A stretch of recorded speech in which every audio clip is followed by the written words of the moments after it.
I went on a blind date over the weekend to cover for my cousin. I sat there and lied through my teeth, claiming I was 300,000 in debt, making 3,800 a month, and had been divorced 3 times with 2 kids. I really thought I had nailed this miserable little mission flawlessly. But the exact second the woman sitting across from me finally took off her mask, my knees went completely weak right then and there. It was the corporate vice president, my boss's boss. But let's rewind an hour earlier at the boba shop. Let me be completely honest with you, I said. My situation really isn't that great. I don't own a place. I rent a tiny room in a rundown, sketchy neighborhood for $800 a month, and don't even bother asking about a car. I just bounce between the subway and the bus, and occasionally I'll ride a shared bike. As for my salary, I bring home $3,800 a month, and I'm still $300,000 in the hole. I casually picked up the boba tea in front of me and took a massive sip. A tapioca pearl immediately got lodged in the straw and nearly choked me to death. I awkwardly stole a glance at the woman sitting across from me. She hadn't even taken off her face mask since she first sat down. Only her eyes were visible, and even those were heavily hidden behind a massive pair of oversized sunglasses. I honestly couldn't make out what she looked like, but absolutely everything about her screamed old money. Her handbag was from some luxury brand I couldn't even name, and the glare from the diamond watch on her wrist practically blinded me. My heart was pounding against my ribs like a wild drum. Man, I really shouldn't have agreed to take on this stupid gig. I wasn't even supposed to be the main character of today's blind date. This whole setup was meant for my absolute deadbeat cousin, Luke. His mom had practically forced him into this blind date, but he stubbornly refused to go meet her. So, he dragged me into this mess to be his sacrificial scapegoat. Come on, man, just go through the motions for me, he had begged. Just scare her off. Tell her your living situation is completely terrible. The worse it sounds, the better. She'll definitely back out on her own once it's over. Do this, and my PS5 along with 20 games are all yours. My brain must have gone completely numb back then, because I foolishly agreed. Sitting here right now, I just wanted to slap myself hard across the face. I awkwardly cleared my throat and just kept piling on the lies. Oh, and I also have some pretty awful habits. I stay up super late playing video games, usually not going to bed until around 3 or 4 in the morning. On weekends, I occasionally play a little mahjong with my friends. Just some light gambling for fun, you know? I don't smoke or drink too much either. Maybe just about half a pack a day. Honestly, after saying all that out loud, even I felt totally repulsed by myself. The literal textbook definition of a total deadbeat loser, perfectly presented on a silver platter. The mysterious woman sitting across from me finally made a move. She let out a very soft, quiet chuckle through her face mask. The laughter sounded a bit muffled, yet for some inexplicable reason, it made my skin crawl.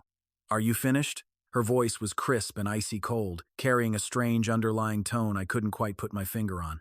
I nodded hurriedly like an idiot. Yeah, I'm finished. That's basically my whole situation. So, yeah, I really don't think we're a good match at all. I'm so sorry for wasting your time today. This boba tea is totally on me. Go ahead and order whatever you like. Please, don't even mention it. I just wanted to wrap this disaster up as quickly as possible, go back to find Luke, get my hands on that PS5, and force him to compensate me for an entire afternoon's worth of pure emotional distress. She didn't respond at all, nor did she show any intention of actually getting up and leaving. She merely raised her elegant hand slowly, first pulling off her face mask, and then smoothly taking off her dark sunglasses. The warm lighting of the boba shop fell absolutely perfectly across her face. The plastic cup in my hand instantly dropped onto the table with a loud, embarrassing clatter. Boba tea completely splattered all over the table and ruined the cheap plaid hoodie I had deliberately worn for this occasion. But right then, I couldn't care less about my clothes. I just stared intently at her beautiful, terrifying face. That face, I had seen it 1,000,000 times on the glossy promotional screens in our company lobby. I had seen her up on stage at every single quarterly all-hands meeting. I had heard her name countless times in all the juicy water cooler gossip shared by my coworkers after lunch. Audrey Vance, the one and only daughter of Arthur Vance, the billionaire chairman of Apex Group. She was the corporate vice president who was officially taking office next month. She was literally my future boss's boss. I could physically feel my legs shaking uncontrollably. Only 2 words were left echoing inside my empty head. I'm dead, completely and utterly screwed. What on earth did I just say to her? 30,000 in debt. making 3,800 a month, playing stupid video games, gambling on mahjong, staying up super late, and chain smoking. I had personally hand-delivered the pathetic image of an utterly worthless loser straight to the exact person who was about to control my entire livelihood, right to her face. Actually, scratch that. Maybe I don't even have a livelihood to worry about anymore. I could already picture the dreadful scene of HR calling me into their office for a little chat tomorrow morning. Ethan, after a comprehensive evaluation by the company, your position will be adjusted. Adjusted? My ass. That's corporate speak for getting fired on the spot. Audrey just sat there, looking at my ghostly pale face with a completely expressionless gaze. She calmly picked up a paper napkin and gracefully wiped up the spilled boba tea stains on the table. This boba tea's flavor is actually much more interesting than that ridiculous story you just told me. Her voice wasn't loud at all, but those words felt like a freezing bucket of ice water being dumped straight over my head. I felt so dizzy I couldn't even sit steady in my chair. Miss Vance. My lips trembled violently as I practically squeezed out those pathetic words. Audrey slowly raised an eyebrow. Miss Vance? You don't honestly think I'm here today to inspect your work performance, do you? Right here, right now. I'm just an ordinary person showing up for a blind date. She paused for a tense second, leaning forward slightly, staring straight into my soul with those piercing eyes. However, Mr. Luke, or should I say, Ethan, project supervisor of the engineering management department at Apex Group. My heart instantly plummeted into an endless abyss. She didn't just recognize my face, she knew my exact name and my position at the company. This wasn't just about getting fired anymore. This was absolute, catastrophic social suicide. A freezing cold sweat drenched my back, and my brain just completely short-circuited. All I could do was sit there, staring at her like an absolute idiot. Hey, don't be so nervous. She leaned back in her chair, her tone suddenly shifting into something way more casual and relaxed. I told you, I'm not here to evaluate your work today. Plus, I haven't even officially taken my new office yet. Hearing that, the crushing weight on my chest lifted just a fraction. Not officially in office yet? Okay, maybe there was still a way out of this nightmare. Maybe she was just wandering around, trying to experience how normal people lived. Yeah, I was just scaring myself to death over nothing. But then, her tone shifted again, and my heart, which had just settled down half an inch, leaped right back up into my throat. Those little bad habits you mentioned earlier, they're actually pretty interesting. Why don't we chat about them a little more? Chat about what? Chat about how I make 3,800 a month, how I am 300,000 in debt, and how I barely survive to this day with my smoking and mahjong addictions. I seriously felt like I was about to burst into tears. I swear, I must have stepped in some massive dog crap when I left my apartment today, to have luck this terrible. I forced out the most pathetic, weak smile I could muster. Miss Vance, everything I just said right now, it was completely made up. My cousin is actually a genuinely great guy. He's super hardworking, positive, and incredibly driven. It's just that an emergency came up at the very last minute today, and he really couldn't make it. So, he begged me to come and say hello for him. At this point, I was just desperately trying to salvage this massive train wreck, praying I could save whatever tiny shred of my dignity was left.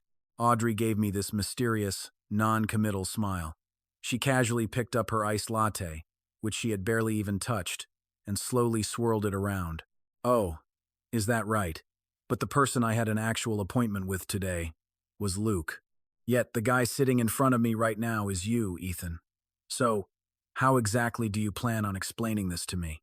Her voice was incredibly soft, yet every single word she spoke felt like a rusty nail being hammered straight into my skull. I opened my mouth to speak, but absolutely nothing came out. Seriously, what the hell was I supposed to explain? Admit that I came here to help my cousin sabotage his blind date by deliberately acting like a total clown? That would ruin my life even more. Or should I tell her I literally sold my soul for a PlayStation 5? To a powerful woman like her, I would just look like a pathetic, spineless loser who'd do anything for a piece of plastic junk. No matter what excuse I came up with, it was an absolute dead end. So, I decided to just zip my mouth shut and brave this suffocatingly awkward atmosphere in pure silence. Some random pop song was softly playing in the background of the boba shop.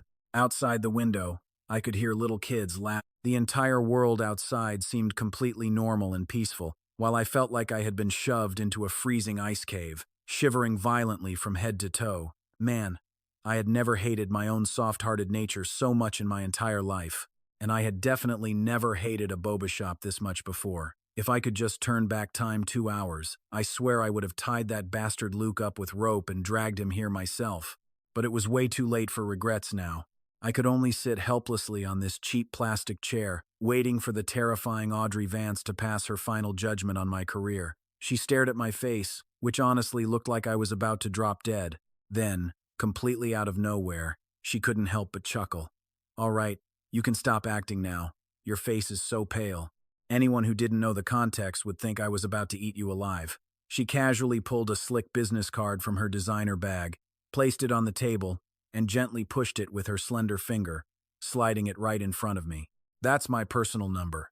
Whatever scheme you came here to pull off today, or whatever shady deal you made with your cousin, I honestly do not care. That has absolutely nothing to do with me. I only care about one thing. The person sitting across from me right now is you. And honestly, I find that quite interesting." I stared down at the card, thick white paper, with elegant silver embossed lettering. Right below the bold name Audrey Vance, there was a private string of phone digits. I was completely stunned, my mind spinning. Wasn't I just frantically struggling on the brutal edge of getting fired literally 2 seconds ago? How in the world did I suddenly end up holding the new corporate vice president's personal cell phone number? And she even said she found me interesting? What the heck was so interesting about a guy like me? Was it interesting that I was 300,000 in the hole? Or was it fascinating that I stayed up grinding video games until 3 in the morning? "Lady, are you completely out of your mind?" I swallowed hard and spoke up, my voice shaking with incredible difficulty. "Everything I told you just now, I meant every word of it. Even though it was all a massive lie, right now, I had no choice but to double down, stick to my ridiculous cover story, and claim it was my real life. Otherwise, the fallout for lying directly to my boss would be infinitely worse." Audrey just picked up her iced latte and took a tiny, elegant sip. I know, but so what? If you don't own a house, you can just rent. If you're deeply in debt, you can just work to pay it back. If your current income is low, it can always go up. And as for playing video games and mahjong, hey, everyone needs some hobbies, right? As long as it isn't illegal, and you aren't committing any serious crimes, I think it's perfectly fine. When she said all these things, her voice sounded as breezy and casual as someone remarking that the weather was nice today. But inside my brain, massive fireworks were literally exploding. Who the heck is actually this unbelievably easygoing? Was she seriously the legendary, ultra-wealthy heiress of the Vance family who was rumored to look down on everyone else? I honestly started to suspect that the gorgeous woman sitting in front of me was a complete imposter, or that this whole thing was some sick, elaborate hidden camera prank, even more complex than my fake blind date. I didn't even dare to lay a single finger on that sleek business card. It just sat there on the cafe table, looking exactly like a terrifying, unexploded bomb. I was terrified that if I reached out, I'd just plunge into an even deeper, darker pit. But Audrey? She saw right through me. She let out a soft, knowing sigh. "Ethan, do you honestly think I'm just playing games with you?" I kept my mouth shut, but my face completely sold me out. She smiled, though it carried a bitter hint of self-deprecation. "It's only natural. You know exactly who I am. Most guys only approach me for my dad's money or the company's connections. Honestly, this is my very first time meeting someone who tries this hard to make themselves sound like a total, absolute train wreck." When she dropped that last sentence, I caught a glimpse of something else lingering in her eyes. It wasn't mockery, and it definitely wasn't condescension. Honestly, it just felt like pure, heavy exhaustion. For some totally inexplicable reason, my heart skipped a beat. It was as if, peering through her icy armor of a corporate vice president, I had stumbled upon something deeply vulnerable. Maybe underneath it all, she was just an ordinary girl too. Just an ordinary person completely trapped by her own overwhelming status. The second that thought crossed my mind, I completely freaked myself out. "So, I'm actually really curious." She instantly locked away that fleeting trace of emotion, swapping it out for her usual, half-amused smirk. "What kind of person are you, really? Are you really that hopeless, deadbeat Luke you claim to be? Or are you a guy with real substance, just hiding behind a flimsy corporate employee badge?" She gracefully stood up, nudging her sleek business card just a tiny bit closer to my frozen hand. I've given you my number. Whether you actually contact me or not is entirely up to you. I have a big meeting to catch, so I'll be heading out now. Oh, wait. Right. She paused, throwing one last glance over her shoulder. Make sure you settle the bill. After all, you only make $3,800 a month, and you're $300,000 in debt, right? A cup of boba tea isn't exactly cheap either. She flashed me a cheeky wink, then spun around and confidently walked away without ever looking back, leaving me completely petrified at a table covered in sticky boba tea stains. I sat glued to that cheap plastic chair for what felt like an eternity, totally paralyzed until a staff member finally nudged me, saying they really needed the table for new customers. Only then did I finally snap out of my massive, dazed trance. I looked down. Her card was still sitting right there on the table, its pristine whiteness glaring back at me like a dare. I slowly reached out my trembling hand, then sharply yanked it back. I must have repeated that ridiculous cycle 4 or 5 times. In the end, I aggressively gritted my teeth and snatched the card, clutching it tightly in my sweaty palm. My palms were absolutely dripping with nervous sweat. Monday morning, 7:05 a.m., I somehow managed to clock into the company office right on time. The harsh blast of the elevator's AC hit the back of my neck, sending a brutal, icy shiver straight down my spine. But honestly, my current state of panic was way colder than any AC unit. I had barely slept a single wink the entire weekend. The crazy events from Saturday afternoon just kept playing on a relentless, agonizing loop inside my head. Audrey's flawless face, Audrey's teasing words, and Audrey's actual, absolute damn business card. That exact same business card which I had drenched in panic, sweat, and then desperately dried off with a hairdryer was now tucked into the deepest, darkest corner of my wallet. It felt like a ticking time bomb. If I actually make that crazy call, what the hell am I even supposed to say? Hey, hello, Miss Vance. I'm that massive fraud who totally hijacked a blind date pretending to be my own cousin. Let's date each other. Ugh, just the mere thought of saying those words gave me massive, cringeworthy goosebumps all over my arms. But what if I didn't call? What if, one totally random day at the company, she marched right up and confronted me in front of the entire office building? Ethan, did you seriously delete my number? Oh man, that kind of public execution would be a fate a million times worse than just getting fired. I slouched at my workstation, feeling wildly agitated, aimlessly dragging my computer mouse back and forth across the desktop. I hadn't absorbed a single tiny detail from the complex construction blueprints pulled up on my screen. Grinding out overtime so early in the morning, Ethan? Chloe, the energetic girl who sat right next to me, suddenly poked her head over my cubicle wall. She was a bubbly recent college grad, and honestly, she was pretty much the only coworker I ever truly got along with. I quickly scrambled to adjust Indiana. It's in a blueprints. It's in a Blake. It's in a Prafe. Chloe leaned in closer to steal a cheeky glance, baring her teeth in a massive, knowing grin. Wow, Ethan, you really are the absolute grind-set king around here. Oh wait, right. Have you heard the massive news? A total corporate big shot is visiting our department today. I tried to play it cool, casually asking, who is it? I completely pretended like I didn't care at all. Chloe dramatically lowered her voice to a hushed, conspiratorial whisper. Who else could it possibly be? The grand heiress of the Vance family empire herself, Vice President Audrey Vance. She officially takes the throne next month, but she's swinging by today just to scope out her territory first. My blood pressure instantly skyrocketed straight through the damn roof. It is a cruel rule of the universe. Whatever you fear most is exactly what comes to hunt you down. In that terrifying moment, all I wanted to do was sprint to HR, slam down a resignation letter, cash out my paid leave, and run for my damn life. But I couldn't do it. I still had 2 brutal years left on my car loan, and my maxed out credit card was already $5,000 deep in the red. Without this miserable corporate salary, I wouldn't even be able to afford my tiny apartment's rent. Right then, while I was practically hyperventilating over my impending doom, a sudden flurry of chaotic activity erupted near the main office entrance. Our usually lazy department director, David Miller, practically jogged out of his fancy office to aggressively welcome the VIP guests. The desperate, brown-nosing smile plastered across his face was more blindly radiant than any client pitch I had ever witnessed. Vice President Vance. What an absolute honor. What brings you down here in person? You didn't even give us a tiny heads up to prepare. But then, a crisp, terrifyingly cold voice drifted over from the grand doorway. There's absolutely no need for all these pointless formalities.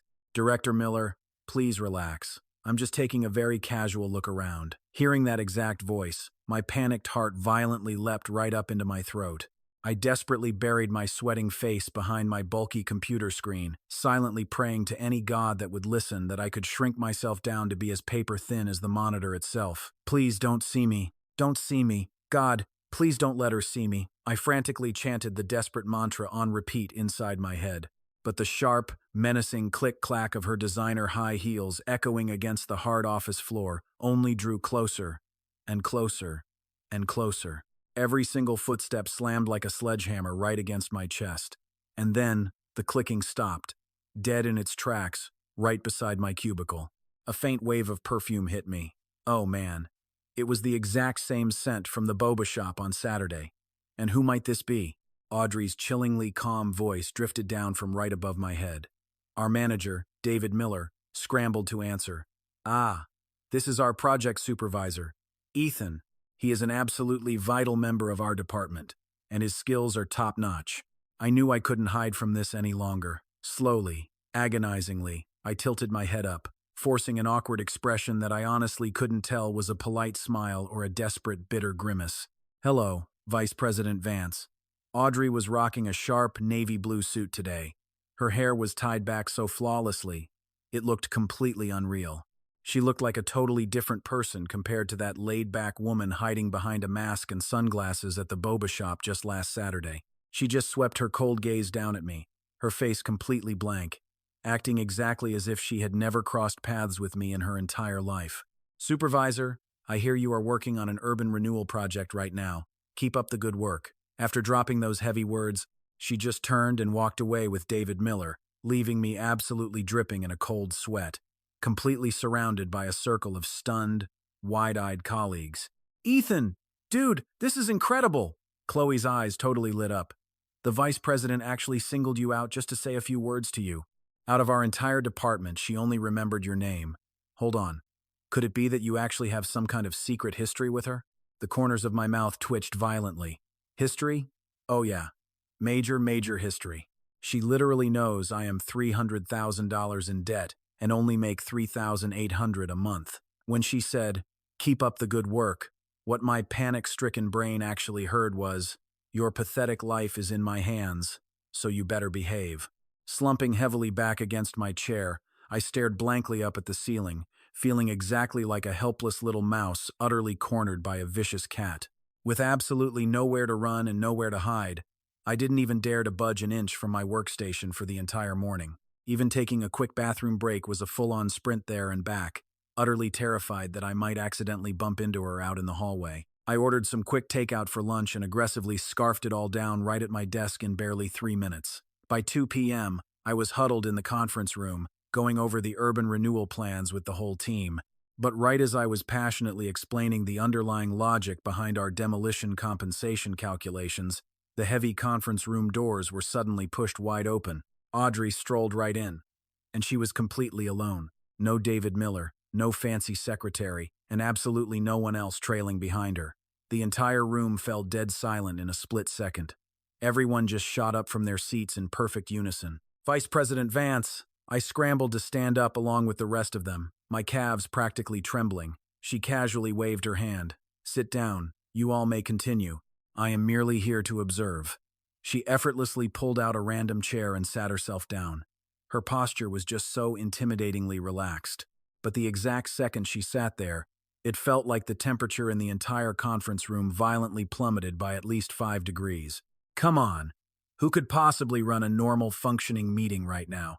The once lively team discussion instantly turned into an awkward, sweating, one-man show starring yours truly.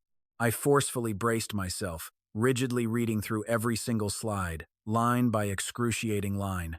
My mouth was moving, but my brain had completely checked out. Why? Because her piercing gaze remained completely locked onto me the entire time. It was utterly devoid of emotion, scanning me like a cold CT scan, desperately trying to expose my every secret, inside and out. By the time that torturous meeting finally wrapped up, my poor soul had practically left my exhausted body. Supervisor, wait a moment. Her sharp voice echoed out from right behind me. Taking the hint, everyone else sensibly slipped quietly out the door, leaving absolutely no one but her and me entirely alone in that massive conference room. I rigidly turned around and stood up perfectly, militarily straight. Is there anything else you might need from me? Vice President Vance? She slowly stood up from her leather chair and confidently walked right up to me. She was close, so unbelievably close that I could literally see the perfect curve of her eyelashes, and my own pale, anxiety-ridden face reflecting deep within her dark pupils. I wouldn't exactly call it an official instruction, she murmured, the sharp corners of her mouth slowly curving up into a slight, dangerous smirk. It was that exact same predatory smirk I had seen back at the boba shop. I just wanted to ask, you didn't happen to lose my business card, did you? How come it has already been 2 whole days and yet I haven't gotten a single phone call from you? Oh God, it is here. It is finally happening. What was inevitably bound to come has officially arrived. My dry throat felt like a heavy stone was wedged completely stuck in it. I desperately opened my mouth a few times, but I couldn't make a single pathetic sound. If I honestly admitted that I didn't dare to contact her, that would essentially be like confessing I had a massively guilty conscience and trying to play it off by saying something incredibly stupid like, "Oh, I totally forgot," wouldn't even fool a clueless 5-year-old kid. Right as I was about to literally give myself a fatal internal injury from all this insane stress, my stupid phone suddenly rang at the absolute worst possible moment in human history. I shakily pulled out my buzzing phone, glanced down at the caller ID, and almost dropped straight to my shaking knees right then and there. It was Luke, the wretched culprit behind this entire nightmare. My panicked reflex was to instantly decline the call, but Audrey swiftly reached out and firmly pressed her soft hand right over mine. Her slender fingers were shockingly cool to the touch, yet her commanding grip allowed for absolutely no resistance. Why not just pick it up? Could it be that incredibly hard-working, highly driven cousin of yours? Maybe he is calling to finally hand over your hard-earned bonus? Her sweet tone was entirely dripping with playful, wicked teasing. My burning face was suddenly blazing hot enough to fry a damn egg on it. I sucked in a massive, deep breath and finally made a desperate decision.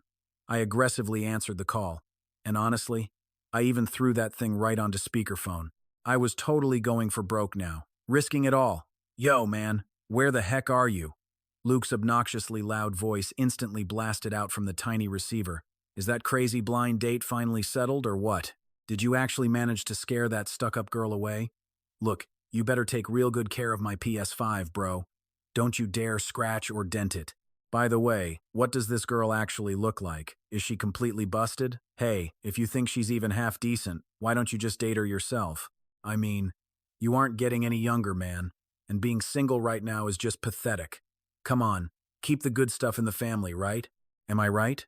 His obnoxious voice echoed through the dead silent conference room, and every single syllable felt like a brutal slap right across my face. I felt like my last shred of dignity was being violently dragged back and forth across a rough concrete floor. Desperate, I barked into the phone, "Luke, shut the hell up." The other end of the line went dead quiet for 2 agonizing seconds. "Wait, man, is there someone right next to you?" I hung up immediately. I slumped heavily against the cold conference table, looking as though every single drop of my energy had just been totally drained from my body. Absolute, utter humiliation. The damage was thoroughly dealt, and there wasn't a single shred of pride left to even cover myself. I braced myself, fully expecting Audrey to blow up, sneer in disgust, or show literally any of the furious reactions I had been dreading. But instead, what I actually heard was a massive burst of laughter that she completely failed to hold back. Startled, I slowly looked up. Audrey was leaning against the cabinet right opposite me, literally doubling over with laughter. "Keep the good stuff in the family? Oh my gosh, that cousin of yours is quite a character. Stop, please." My stomach actually hurts from laughing so hard. She waved her hand in the air while still cracking up, completely shedding that icy, unapproachable persona of a high-powered female corporate executive. Instead, she just looked like an ordinary young girl who had never laughed before, totally seizing her very first chance to just laugh her absolute fill. The warm afternoon sunlight streamed right in through the massive floor-to-ceiling windows, beautifully illuminating her eyes, which were totally crinkled up with pure joy. My heart suddenly skipped a beat, and something stirred faintly deep within my chest. Then, I was abruptly awakened by the loud vibration of my phone's alarm. My head furiously throbbed as if someone had just smashed it with a heavy hammer. I weakly propped myself up, looking around at an unfamiliar room, an unfamiliar bed, and a totally unfamiliar ceiling. There was a very faint, incredibly clean scent lingering lightly in the air. It definitely wasn't that gross, musty odor from my cheap rented place in the rundown slums. My brain instantly exploded with total panic. What the hell did I even do last night? My memory was basically like a shattered roll of old movie film, leaving behind only a few blurry, disjointed fragments. I vaguely remembered that after the whole conference room incident finally wrapped up, Audrey wiped away the literal tears from the corners of her eyes. Then she smiled and said, "Let's go. I'll buy you a drink to make up for your crazy cousin." I quickly waved my hands and said, "No, really, it's totally fine." But she firmly said it wasn't a negotiation. So, I ended up getting into her luxury ride, a car that I would probably have to starve and perfectly save up for 30 years just to even afford. But then, where did we go? It seemed to be a bar, the super quiet, exclusive kind, not the loud clubbing type. She joked it was to celebrate my cousin's completely god-tier assist. Honestly, I really didn't want to drink at first, but when the expensive alcohol was finally served, I just couldn't resist the temptation. After that, it felt like I just kept drinking way more than I should have. I think I aggressively ranted a lot about how insanely exhausting work is, all the soul-crushing pressures of life, the absolute dread of paying off my maxed-out credit cards at the end of every single month, and that terrible despair of watching my bank account drop down to single digits. And then, I spilled some even deeper things. Dark things from my past, things I had literally never mentioned to anyone. Audrey just sat quietly right opposite me, attentively listening without saying a single word or even interrupting me once, just occasionally pouring me a fresh glass of water and gently sliding it over. Past that point, I can't remember a single clear thing. I nervously pulled back the soft blanket. Phew. My clothes were actually still on, though my heavy coat had been taken off and neatly folded at the head of the bed. I let out a massive sigh of relief. Okay, nothing went horribly wrong. I quickly threw my coat back on and carefully stepped right out of the room. The living room was absolutely massive, decorated super simply, but clearly insanely expensive. Right outside the massive floor-to-ceiling windows was a breathtaking view of half the city skyline. This was literally one of the best, most elite apartment buildings downtown. Yeah, I definitely didn't need to guess whose lavish home this was. Suddenly, there was a soft sound coming straight from the kitchen. I nervously walked over. Audrey was standing right in front of the stove in comfy loungewear, her hair tied up super casually, and her gorgeous face completely bare of any makeup. She was a far cry from the terrifying female corporate VP with that towering, intimidating aura back at the company. Honestly, they seemed like two entirely different people. She quickly heard the noise, turned around to look at me, and softly said, "Oh, you're finally awake. There's fresh water right on the table, and the headache medicine is sitting right next to the glass." Her tone was incredibly casual, almost like she was just talking to a longtime roommate.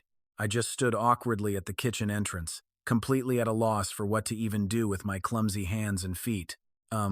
Miss Vance, did I drink way too much last night?" She smirked. "It's not a question of did you? You literally drank a ton." She casually slid the hot fried eggs right onto a plate. "And you said quite a lot of very interesting things." My stomach instantly violently churned. Wait, what exactly did I say? Well, for instance, that you didn't actually use to be in construction management.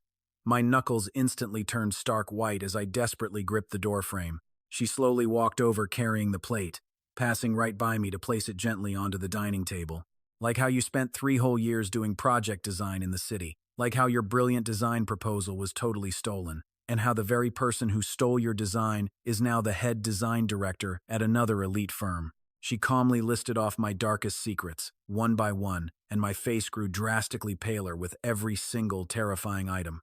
I had literally never told these tragic secrets to anyone, not even my own cousin Luke or my parents. Was my past finally catching up to me? And yet, like an absolute idiot, I'd spilled every single one of my secrets while dead drunk to the exact person who should never, ever hear them. But right then, she just looked at me and said, "Hey, don't be nervous." Audrey slid a chair out and sat down. She poked at a piece of egg, casually popping it into her mouth before adding, I just think, you're way more interesting than this boring version of yourself you show the world. Why would a guy perfectly capable of drafting top-tier design proposals would choose to rot away as a lowly project supervisor in the construction management department? Are you just plain stupid, or are you seriously that stubborn? I kept my mouth shut. Why? Because honestly, the answer was a little bit of both. Eat your breakfast, she ordered, nudging a set of utensils across the table right toward me. I'll drive you back home as soon as you're done, or else you're going to be late.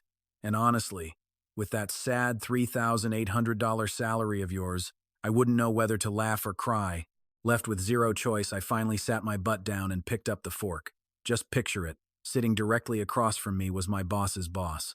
I quietly ate the fried egg she had actually cooked for me. Hands down, this was the absolute most surreal breakfast of my entire life. Later, her sleek car rolled to a stop right at the entrance of my rundown alleyway. This alley was so pitifully narrow, you couldn't even squeeze two cars side by side if you tried. When Audrey's luxury ride parked there, it stuck out like a majestic swan dumped into a flock of dirty pigeons. Even the old guy collecting scrap metal nearby couldn't stop staring at it. Just as I pushed the car door open, her voice stopped me cold. Ethan. I slowly turned back around. Do you still have that business card I gave you? I subconsciously patted my front pocket. Catching that little movement, a smirk crept onto her face. Good, because I'm taking you out to dinner this weekend. You get to pick the place. Just don't pick anywhere too expensive, since you only scrape by on $3,800 a month, after all. Before I could even stumble over a refusal, the tinted window had already rolled straight up. The luxury beast glided away in dead silence, leaving me standing there like a statue at the mouth of my alley. Suddenly, the old uncle running the pancake cart across the street hollered out, Yo, young man, you want an egg or some extra sausage with that today? I snapped right out of my daze, shuffled over, and muttered, Just add an egg, please. As the old man spread the batter, his eyes darted over my shoulder to exactly where that fancy car had just been idling. Was that a friend of yours? He asked. I guess so, I replied. The uncle whistled. Man, they are seriously loaded. He flashed a knowing grin as he handed over my food. You better treat a girl like that well, son. Do not let her slip away. I just sighed, walking back to my cramped rental apartment with a warm pancake in my hand. But I had barely taken 2 steps when my phone violently buzzed in my pocket.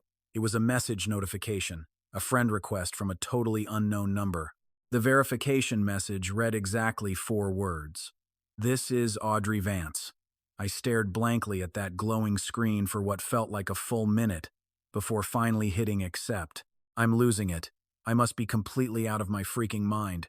Sure enough, over the next few days, the entire vibe at the office was weirdly tense. Literally everybody was gossiping about the exact same massive bombshell. Vice President Vance's sudden inspection tour. Well, to be super precise, they were whispering about why on earth the vice president was paying such laser-focused attention to our dumpy engineering management department. And if we want to get really precise, they were all dying to know why she was paying so much special attention to me. During Wednesday's miserable weekly department meeting, David Miller dropped a bomb. The corporate group had a massive, high-stakes bidding project lined up for the very next quarter. It was Phase 2 of the South City Science and Technology Park, a ridiculously huge integrated design and construction contract. Management's clear intention is to pull our absolute best people from this department to form an elite special task force, he declared, and the person leading it all. He paused dramatically, his cold gaze sweeping across the tense conference room. Will be Ethan. Immediately, a shocked murmur ripped through the entire room. More than a few senior supervisors, guys who vastly outranked me, looked visibly furious. But nobody looked angrier than Gavin Ross, who was glaring from the far corner. Gavin was a heavyweight senior supervisor who had joined this company a solid 5 years before I ever did. In any normal world of office, politics, and seniority, a golden project of this massive scale would never, ever fall into my rookie lap. But David explicitly stated this was a direct decision from management. And deep down, every single person in that room knew exactly who management actually meant. The second the meeting adjourned, Gavin Ross aggressively cut me off right in the middle of the hallway. He was a guy pushing his late 30s, sharply dressed in an expensive suit, hair slicked back perfectly. A fake, plastic smile was plastered all over his face, but his eyes were ice cold. Ethan, Buddy, huge congratulations, man. Being trusted to lead such a massive project at your shockingly young age. Your future is truly limitless. I kept my guard up and simply muttered, "Thank you." He heavily patted my shoulder. "Listen, if you need any help at all, just come find me." After all, the political waters run dangerously deep in bidding wars of this insane scale. Do not try to carry it all on your own. When you inevitably need help, just ask. He turned on his heel and swaggered away. The second he was gone, Chloe practically popped out of thin air next to me, dropping her voice to an anxious whisper. "Ethan, you better watch your back.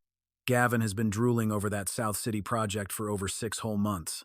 Everyone basically assumed it was already his, and then you just swooped in and completely intercepted it. He might be smiling for the crowd, but inside, the guy is absolutely raging." I gave her a grim nod. "Yeah, I know. But the crazy truth that I knew even better was that I hadn't fought for this project at all. It was just magically dropped right into my lap by Audrey. The million-dollar question keeping me up at night was, why? I didn't believe for one single second that a corporate vice president worth tens of billions of dollars would cut some bottom-tier supervisor any slack, just because of a stupid blind date mix-up and some greasy fried eggs. Either there was some dark, hidden motive behind all this, or she was playing a sick game to test me. Honestly, whichever one it was, neither felt like good news for my survival. Fast forward to Friday afternoon, exactly 5:30 p.m., just as I was drowning in a sea of bidding materials for the South City project. My phone screen suddenly lit up the dark room. A text from Audrey. "Tomorrow night at 6:30 p.m. Have you picked a place yet?" I just stared blankly at the glowing screen. I had been way too swamped this week. Honestly, I had completely forgotten about our dinner plan. No, that wasn't exactly true. It wasn't that I forgot. The harsh truth was, I had been actively avoiding it all along. I nervously typed out a reply, only to immediately backspace. I deleted it, typed it again, and deleted it once more. I ended up repeating this pathetic cycle 6 or 7 times. Finally, giving up on sounding cool, I just sent, "What exactly are you in the mood to eat?" Her reply was instant. "You are paying, so you decide. Just remember not to exceed 1/10 of your monthly income." Wait, 1/10 of my $3,800 salary. That is exactly $380. This crazy woman. That basically meant she wanted me to take her to some rundown roadside food stall. Exhausted, I leaned back in my cheap chair, tilting my head up to stare at the peeling ceiling. What on earth is going on inside this rich girl's head? Fast forward to 6 p.m. the next evening. I stood awkwardly at the entrance of a grimy barbecue joint. Half the bulbs in the neon sign were dead, and the thick air reeked heavily of roasted cumin and burnt charcoal. Thick, greasy smoke practically billowed out into the street from a rusted exhaust fan. Right next to my table, 2 shirtless guys were aggressively screaming over a drinking game. Look, I didn't choose this dive bar just to be petty. It was literally the only place in town that could keep the entire bill under $380. Right at 6:05 p.m., a sleek, jet-black luxury car pulled up to the curb. Audrey Vance stepped out into the smoke. Surprisingly, she wasn't wearing her usual ice-cold, intimidating corporate executive suits today. Instead, she was rocking a simple white t-shirt, faded jeans, and canvas sneakers. Her hair was let naturally down, with just the faintest touch of soft pink lipstick. Honestly, if you didn't know she was a ruthless CEO, she just looked like an ordinary, incredibly pretty girl next door. She stood at the entrance of the greasy joint, scanned the chaos, and then locked eyes with me, flashing a bright smile. "You seriously chose this place?" she teased. "Didn't I specifically tell you not to go over budget? I figured you would find a slightly nicer spot to bend the rules a little. I definitely did not expect you to be this stubbornly honest." Without a single shred of hesitation, she pulled out a cheap plastic stool and sat right down in the grime. I nervously took the seat opposite her. You really don't mind this mess?" "Mind what exactly? It is not like I have never eaten street barbecue in my life." She casually grabbed the menu. Or, well, more accurately, a sticky laminated piece of paper. "I will take 10 lamb skewers," she ordered without missing a beat, ignoring the grease on the menu. "Add 2 grilled eggplants and a huge plate of fried noodles. What about you?" Watching her rattle off the order like a total street food veteran left me completely dazed. The entire picture was just too insanely surreal. The billionaire Arthur Vance's untouchable daughter, sitting at a dingy roadside stall where the ambiance was practically in the negatives, effortlessly ordering 10 lamb skewers like it was nothing. Just then, the sweaty owner waddled over, slamming down 2 icy bottles of beer on the house. "Here you go, handsome man. Compliments of the house," he boomed, but he awkwardly lingered at the table, shamelessly stealing a few extra glances at Audrey's striking face. I loudly cleared my throat, shooting him a glare, and the owner tactfully scrambled away. Audrey smoothly twisted the cap off a beer bottle and slid it across the table to me. "Last time you drank way too much, you ended up saying quite a lot," she said softly. "Now, I want you to tell me all of it again, but completely sober." My hand instantly froze in midair. "Wait, what? Tell you what exactly?" I stammered. Her eyes narrowed. "That architectural design proposal you poured your life into back in Eddington, the one that got stolen from you?" My heart pounded as I slowly set the beer bottle down. "Miss Vance, that is entirely my private business." She leaned in. "First of all, do not call me Miss Vance in a place like this. Secondly, you spilled your guts to me yourself when you were drunk, and now you are acting like a coward, pretending to know nothing about it." She bit into a hot, freshly served lamb skewer, chewing slowly. "And thirdly, I am not just being casually nosy. There is a very specific reason I am asking you about this." I fell completely silent. The heavy tension between us was drowned out only by the loud, rattling whir of the exhaust fan overhead.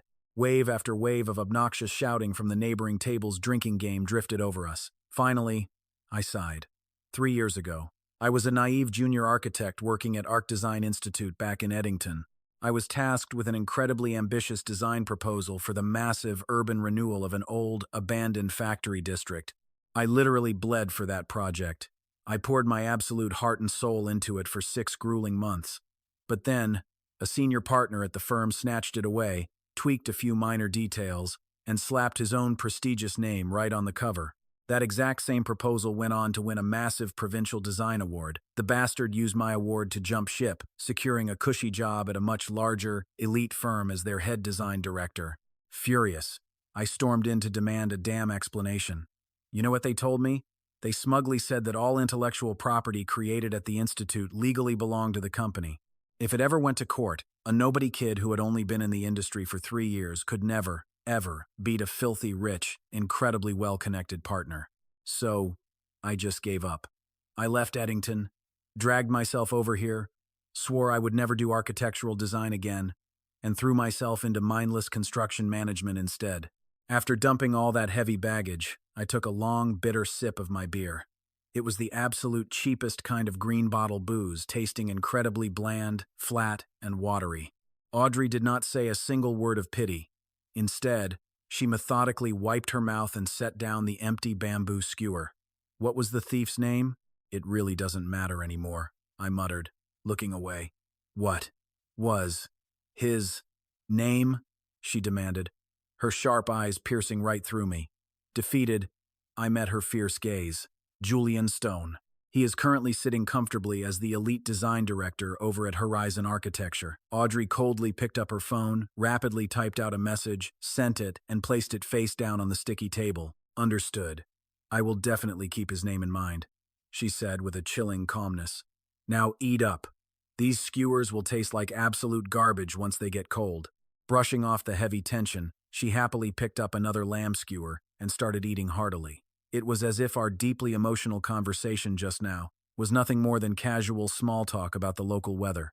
I honestly had no clue what this terrifyingly capable woman meant when she said she would keep it in mind, but looking at her fierce, calculating eyes, I had a gut feeling. When Audrey Vance said she had a handle on things, she wasn't just throwing around cheap sympathy. This girl was already 10 moves ahead, playing a high-stakes game of chess. The bid for the South City Tech Park had just hit the point of no return. I was grinding through brutal overtime every single day, juggling a massive technical proposal in one hand while scrambling to coordinate resources with the other. To my face, Gavin Ross played the saint, promising he had my back for whatever I needed. But in reality, when I begged for the project history, he ghosted me for 3 straight days. When I needed the tech liaison's number, he gave me a classic, "Let me check on that later," and then poof, he vanished into thin air. Look, I am not stupid. He was actively trying to sabotage my proposal, but hell would freeze over before I begged that guy for help. I smashed right through his little roadblocks, marching out to the dusty construction site to pull the metrics myself, hustling to contact the design guys and suppliers all on my own. Thankfully, Chloe jumped in to save my life, taking charge of the formatting and visuals for the pitch. Ethan, looking at this layout, it is wildly different from the boring bids we usually do. She stared at me over a massive stack of papers. What kind of crazy angle are you going for here? I smiled. I am writing this based on raw, undeniable results. Those old corporate pitches were just lazy templates. You could swap the names and they would all look exactly the same.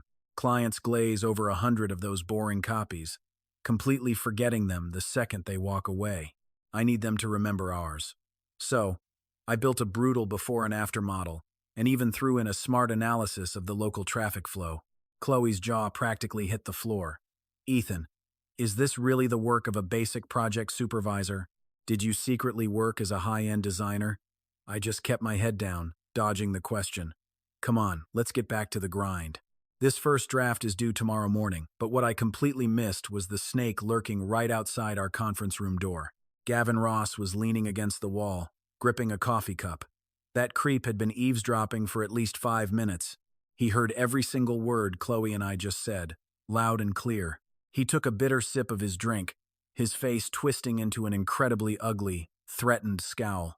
On submission day, Director David Miller stared at my pages in stunned, heavy silence. Ethan, who the hell helped you write this? I looked him in the eye. I did it myself. Chloe handled the formatting, but the design department did not lift a finger. They didn't? David pulled off his glasses, rubbing his tired eyes in disbelief. The sheer depth of this design completely destroys the usual standard of our management team. I have been in this cutthroat business for years, and I have never seen a low-level supervisor pull off a masterpiece like this. Kid, are you hiding some crazy elite background from me? I just gave him a cool, subtle smile. Nope, I just read a lot in my spare time. David stared right through me for a long second, dropping the subject, but I knew the seed was planted. This pitch was about to rocket all the way to the top of the food chain. Audrey Vance was going to see my work. This was my do-or-die moment. If this lands, I finally claw my way out of the dirt and flip my entire life around. If it crashes and burns, I walk away with nothing. Exactly 3 days after submitting it, an email popped up from the high and mighty executive suite. The sender? Audrey Vance's personal secretary. The message was chillingly brief. Supervisor Ethan, Vice President Vance, requests your presence on the 26th floor of corporate headquarters this Thursday at 2:00 p.m. You are to report on the preliminary proposal for the South City project. The 26th floor, that was the god-tier level, a fortress only untouchable executives could access. For a grunt supervisor like me to get summoned up there, in the entire history of Apex Group, this was absolutely unheard of, a total first. The gossip ripped through our department like wildfire, faster than I ever expected, and Gavin Ross quickly cornered me like a rat. We were in the break room. So, I hear you are stepping over Director Miller to report straight to the 26th floor. He gripped his mug, forcing a sickeningly casual tone like we were best buddies. Vice President Vance called me up by name. It is not exactly like I invited myself to the penthouse. Well, ain't that a miracle? He flashed a toxic smirk. Tell me, Ethan, what exactly is your little relationship with Vice President Vance? Give us the juicy inside scoop, so the rest of us peasants know where we stand. His tone was dripping with a filthy, unspoken accusation. I glared right back at him. Supervisor Ross, what exactly are you implying? Oh, nothing at all. He patted my shoulder with a fake laugh. Just looking out for a pal. Do not get your feelings hurt, buddy. As he swaggered away, Chloe popped up right beside me. Ethan, Gavin is straight up venomous. You seriously need to watch your back. His ties to Chairman Vance's camp are way tighter than his bond with Director Miller. Word is, he is a ruthless corporate climber, and this South City project is just one piece of his greedy little puzzle. I gave her a grim nod. Thanks, Chloe. I already knew exactly what kind of poison Gavin was brewing. A nobody kid suddenly rocketing past the veterans. In a brutal corporate world, there are only 2 reasons for that. Either they are an absolute genius, or they slept their way to the top. And let us be real. Scandalous rumors are way easier for these vultures to swallow than actual, raw talent. Thursday, at 1:30 p.m., I finally arrived at the corporate headquarters. Getting up to the 26th floor wasn't easy. It required a highly restricted key card. A receptionist handed me a temporary pass. The second those elevator doors slid open, a dead, suffocating silence hit me way quieter than our usual chaotic department meetings. The ridiculously plush carpet swallowed every single sound of my footsteps, making me feel like a ghost walking to his own execution. I followed the secretary to the heavy conference room doors. As they swung open, my stomach dropped. Audrey Vance wasn't alone. 3 other figures were waiting inside. Taking the seat of power at the head of the table was a guy I had never seen before, a middle-aged man sharply dressed in a tailored suit, radiating this intensely intimidating aura behind his silver-rimmed glasses. Next to him was a woman in her early 40s looking exactly like a shark from Legal, while Gavin Ross sat on his other side. The second Gavin saw me walk in, he gave this slight, infuriating little nod. That fake, perfectly practiced corporate smile was plastered right across his face. My blood ran cold. What the hell was he doing here? Audrey was seated across from the boss. She didn't even flinch when I walked in, keeping a totally blank face. "Supervisor Ethan, take a seat," she ordered flatly. "This is Vice President Davis from the Corporate Strategic Development Department." She gestured toward the imposing guy at the head of the table. His department holds the absolute final say on the entire South City project. Vice President Davis wants to hear the direct strategic vision behind your proposal. The VP just gave me a curt nod, not uttering a single word. His stare was razor sharp, completely picking me apart and weighing my worth. Taking a deep breath, I sat down, flipped open my laptop, and braced myself to present. "Hold on just a second," Gavin suddenly interjected, cutting me off. We went ahead and prepared an alternative proposal, just to give the vice president some extra options to reference. I noticed he'd been clutching a sleek folder since he got here, and now, he popped it open, dramatically pulling out a beautifully bound booklet and smoothly sliding it right in front of Davis. I caught a glimpse of the cover. It read, "Alternative Bidding Proposal for Phase 2 of the South City Science and Technology Park." My heart absolutely hammered against my ribs. When the hell did he have time to pull this off? But the meeting had already started. I took the floor first for 20 grueling minutes, making sure my points were crystal clear and my data was bulletproof. Davis showed zero emotion, just giving me another tight nod. Then, it was Gavin's turn to show off his little alternative pitch. The literal second his very first slide hit the projector, my hands balled into tight fists under the table. The core concept, the underlying design logic comparing the before and after renovations, it was completely identical to mine. Wait, no, it wasn't just identical. It was my exact project wearing a cheap new skin. He had tweaked a few numbers and barely adjusted some minor parameters, but the entire backbone, the very soul of the framework, belonged to me. I shot a lethal glare right at Gavin. This guy was confidently running his mouth in front of the screen, even throwing these smug smiles back at Davis whenever he hit a major selling point. That exact, sickening smile instantly triggered a massive wave of déjà vu. 3 years ago, back in Eddington, Julian Stone wore that identical, arrogant smirk while standing up on the winner's podium. I clenched my fists so violently my nails drew blood from my palms. Finally, the torture ended. Vice President Davis slowly flipped between our two proposals, adjusting his glasses with a heavy silence. "The core concepts of these two proposals overlap quite heavily," Davis noted. "Supervisor Ross, when exactly did you start working on yours?" "Just last week, sir," Gavin answered without skipping a single beat. While Supervisor Ethan was focused on the broad strokes, I was assisting him on the side. I just felt strongly that we could tackle this from a totally different angle. So, I took the initiative to build an alternative route for leadership to consider. That snake, he just stole half my credit and packaged the whole theft as some kind of team effort. The vice president's icy gaze shifted slowly, bouncing back and forth between the two of us. "Supervisor Ethan, what are your thoughts?" he asked. I gripped my pen so viciously my knuckles turned stark white. I wanted to rip his mask off right then and there, but I had absolutely zero hard evidence to prove I made my file first. Digital timestamps can be easily faked, and there wasn't a single security camera out in our department's hallway to prove he snooped. If I screamed plagiarism right now without a shred of proof, I'd just look like a pathetic, jealous, sore loser exactly like I did 3 years ago. I practically ground my teeth to dust. Supervisor Ross's proposal definitely has some strong value as a reference. Forcing those words out of my throat hurt worse than swallowing broken glass. Vice President Davis simply nodded, asking zero follow-up questions, and dismissed the meeting.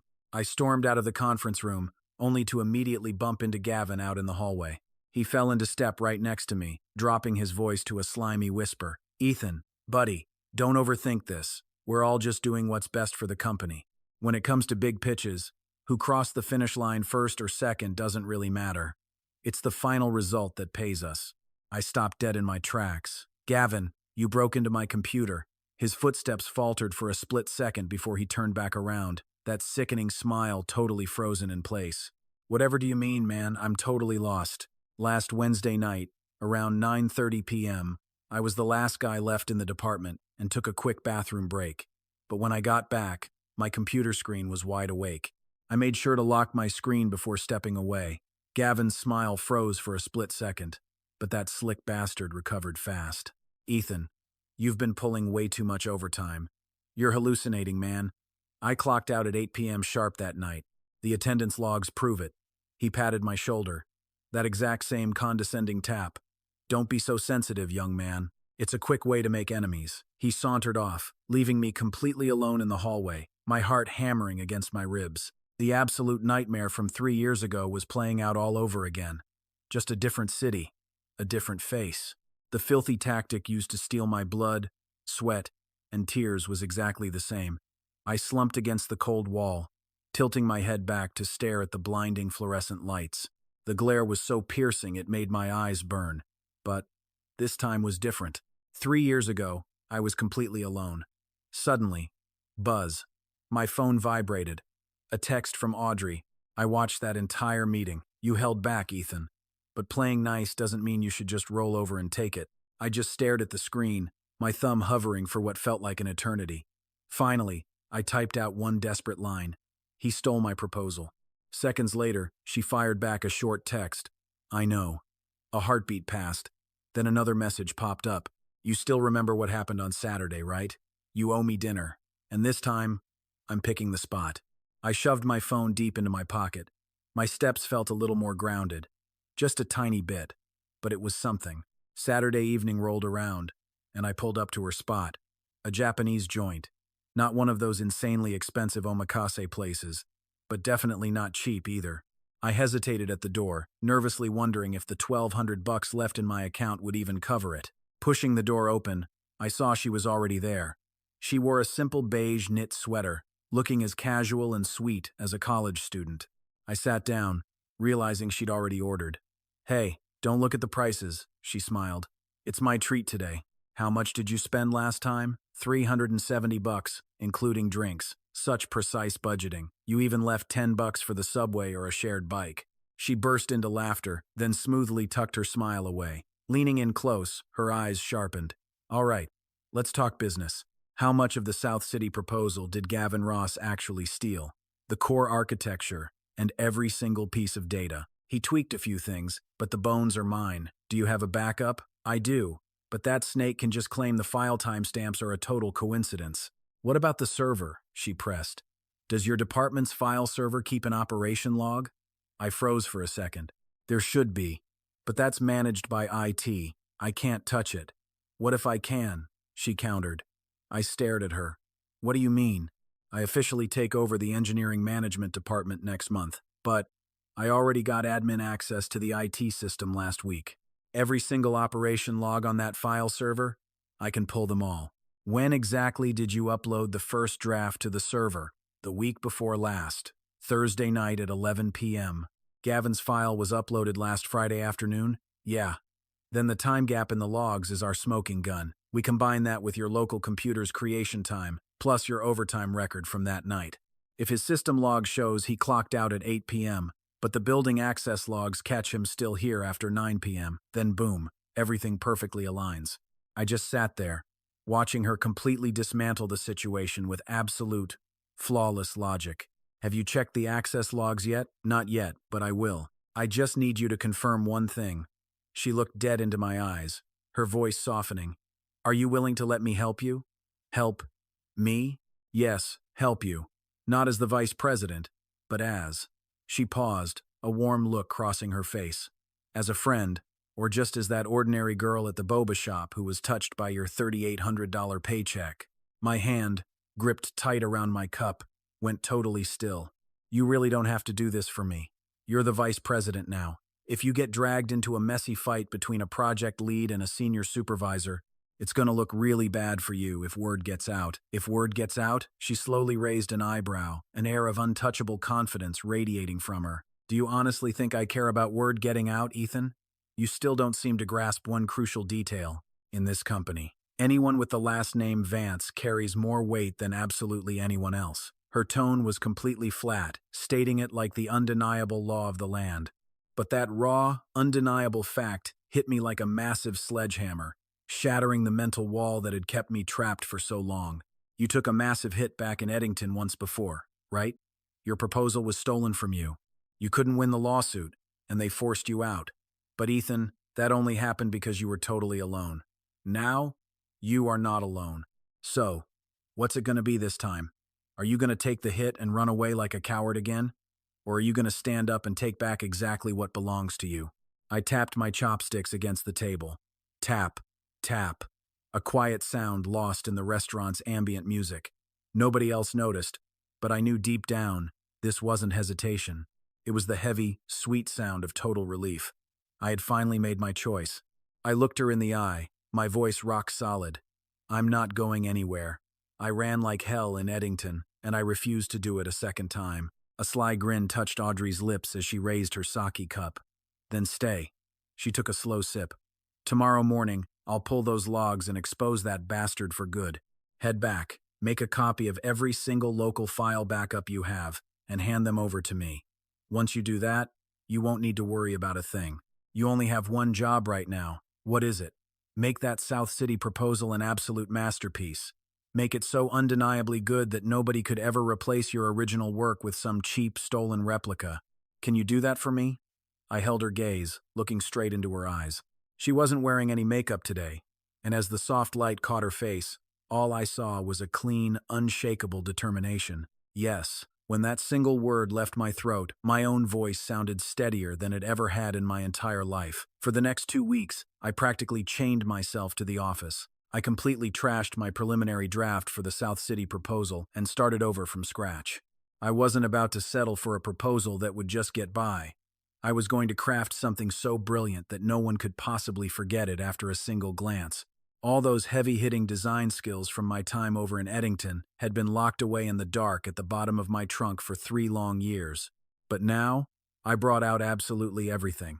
Design language, spatial logic, community topology analysis, and highly advanced smart traffic flow.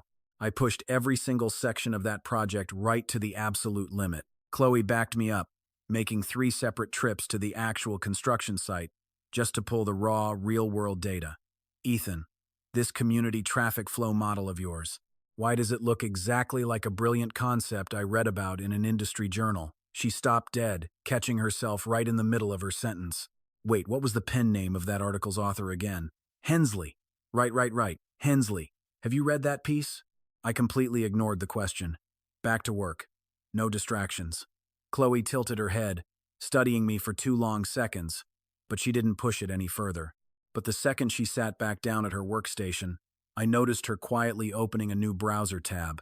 I watched her type Hensley Community Traffic Flow Design right into the search bar. Naturally, I just pretended not to see a thing.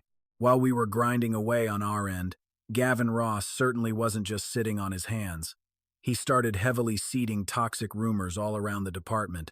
He didn't do it openly, of course, opting for sneaky, insidious little insinuations instead. Ethan's been getting awfully cozy with Vice President Vance lately, hasn't he? Who really knows what she sees in the guy? Maybe his proposals aren't the only pretty things he has to offer. Maybe his face is doing all the heavy lifting. Naturally, Gavin never let these words leave his own mouth. The filth was dripped out, bit, by his little lackeys hanging around the break room and over lunch. The deadly thing about a vicious rumor isn't whether it's actually true or entirely fake. It's all about how insanely fast it spreads. When Chloe finally broke the news to me, she looked completely sick with worry. Ethan, literally everyone out there is whispering that you have some sort of wildly inappropriate relationship with Vice President Vance. They're saying your proposal didn't get approved because you're actually capable, but because of what, Chloe? Because you used some shady connections and went through the back door. She whispered those last few agonizing words incredibly quietly. I slowly stood up from my desk and took 2 steps toward the window. Outside, The massive construction site hummed, along with giant tower cranes spinning in the wind. Gavin Ross was the coward pulling the strings on this. I knew it in my gut, but I had absolutely no proof. And honestly, even if I did have solid proof, it wouldn't mean a damn thing. He never said it to anyone's face. He just let others spread his poison. So what are you going to do? I slowly turned back around to face her. Make the proposal so undeniably perfect that it hurts. Ignore all the background noise. Oh, so you're pulling the whole "an innocent man has nothing to fear" routine? It's not about playing innocent, Chloe. It's about crushing him so completely that he's left with absolutely nothing to say when the truth drops. Chloe let out a heavy sigh. All right, I believe you, but you really need to brace yourself. A scumbag like Gavin Ross doesn't just rely on spreading nasty little rumors. Turns out, she was dead right. Later that exact same afternoon, I found out that 3 critical files had vanished from my computer. All of them were my core data analysis spreadsheets for the South City proposal. This wasn't some clumsy, accidental deletion, either. Someone had permanently nuked them from both my local drive and the recycle bin. I immediately pulled up my computer's internal operation log. The exact deletion time? 11:30 p.m. the night before. I had packed up and left the office around 9 p.m. Who the hell was still creeping around the company at 11:30 at night? And more importantly, who punched in my personal password? I was the only person alive who knew that password. But wait, the last time that snake broke into my computer, he easily could have spied on my unlock sequence. I quickly fired off an urgent message to Audrey. My files were just wiped. Her reply popped up almost instantly. Which ones? The 3 core data spreadsheets. Do you have any kind of backup? I've got 1 copy saved on my USB drive, but it's a severely outdated version. What about on the main server? It was completely overwritten. They replaced my work with blank, empty files. She didn't reply right away this time. Then, after 10 agonizing minutes, a new message buzzed through. Do not panic. I've already got someone pulling a complete, full system backup straight from the IT department. The main server runs an automatic backup every single day at 2 a.m. Since he maliciously deleted your work at 11:30 p.m., your clean original files will still be safely sitting inside that morning's 2 a.m. save. Just make sure you stop by my office the second you finish work today. At 6 p.m., up on the 26th floor of corporate headquarters, I stepped into Audrey's office. It might have been smaller than the main conference room, but the massive windows more than made up for it. The entire back wall was essentially one giant pane of glass, perfectly framing the fading remnants of the evening sunset. Without a word, she slid a thick stack of printed papers right in front of me. The official server operation logs. I eagerly flipped open the very first page. Right there in black and white, it clearly logged the exact upload time of my original first draft. The proof was right there on the screen. The logs from the week before last, on the 23rd, showed Gavin Ross uploaded his file at exactly 15:42, a full 8 days after I did. But here is the real kicker. Right in the middle of those dates, there was a hidden entry. At 21:38, Gavin's exact employee ID logged into the main file server and downloaded my entire initial draft. It was right there in black and white.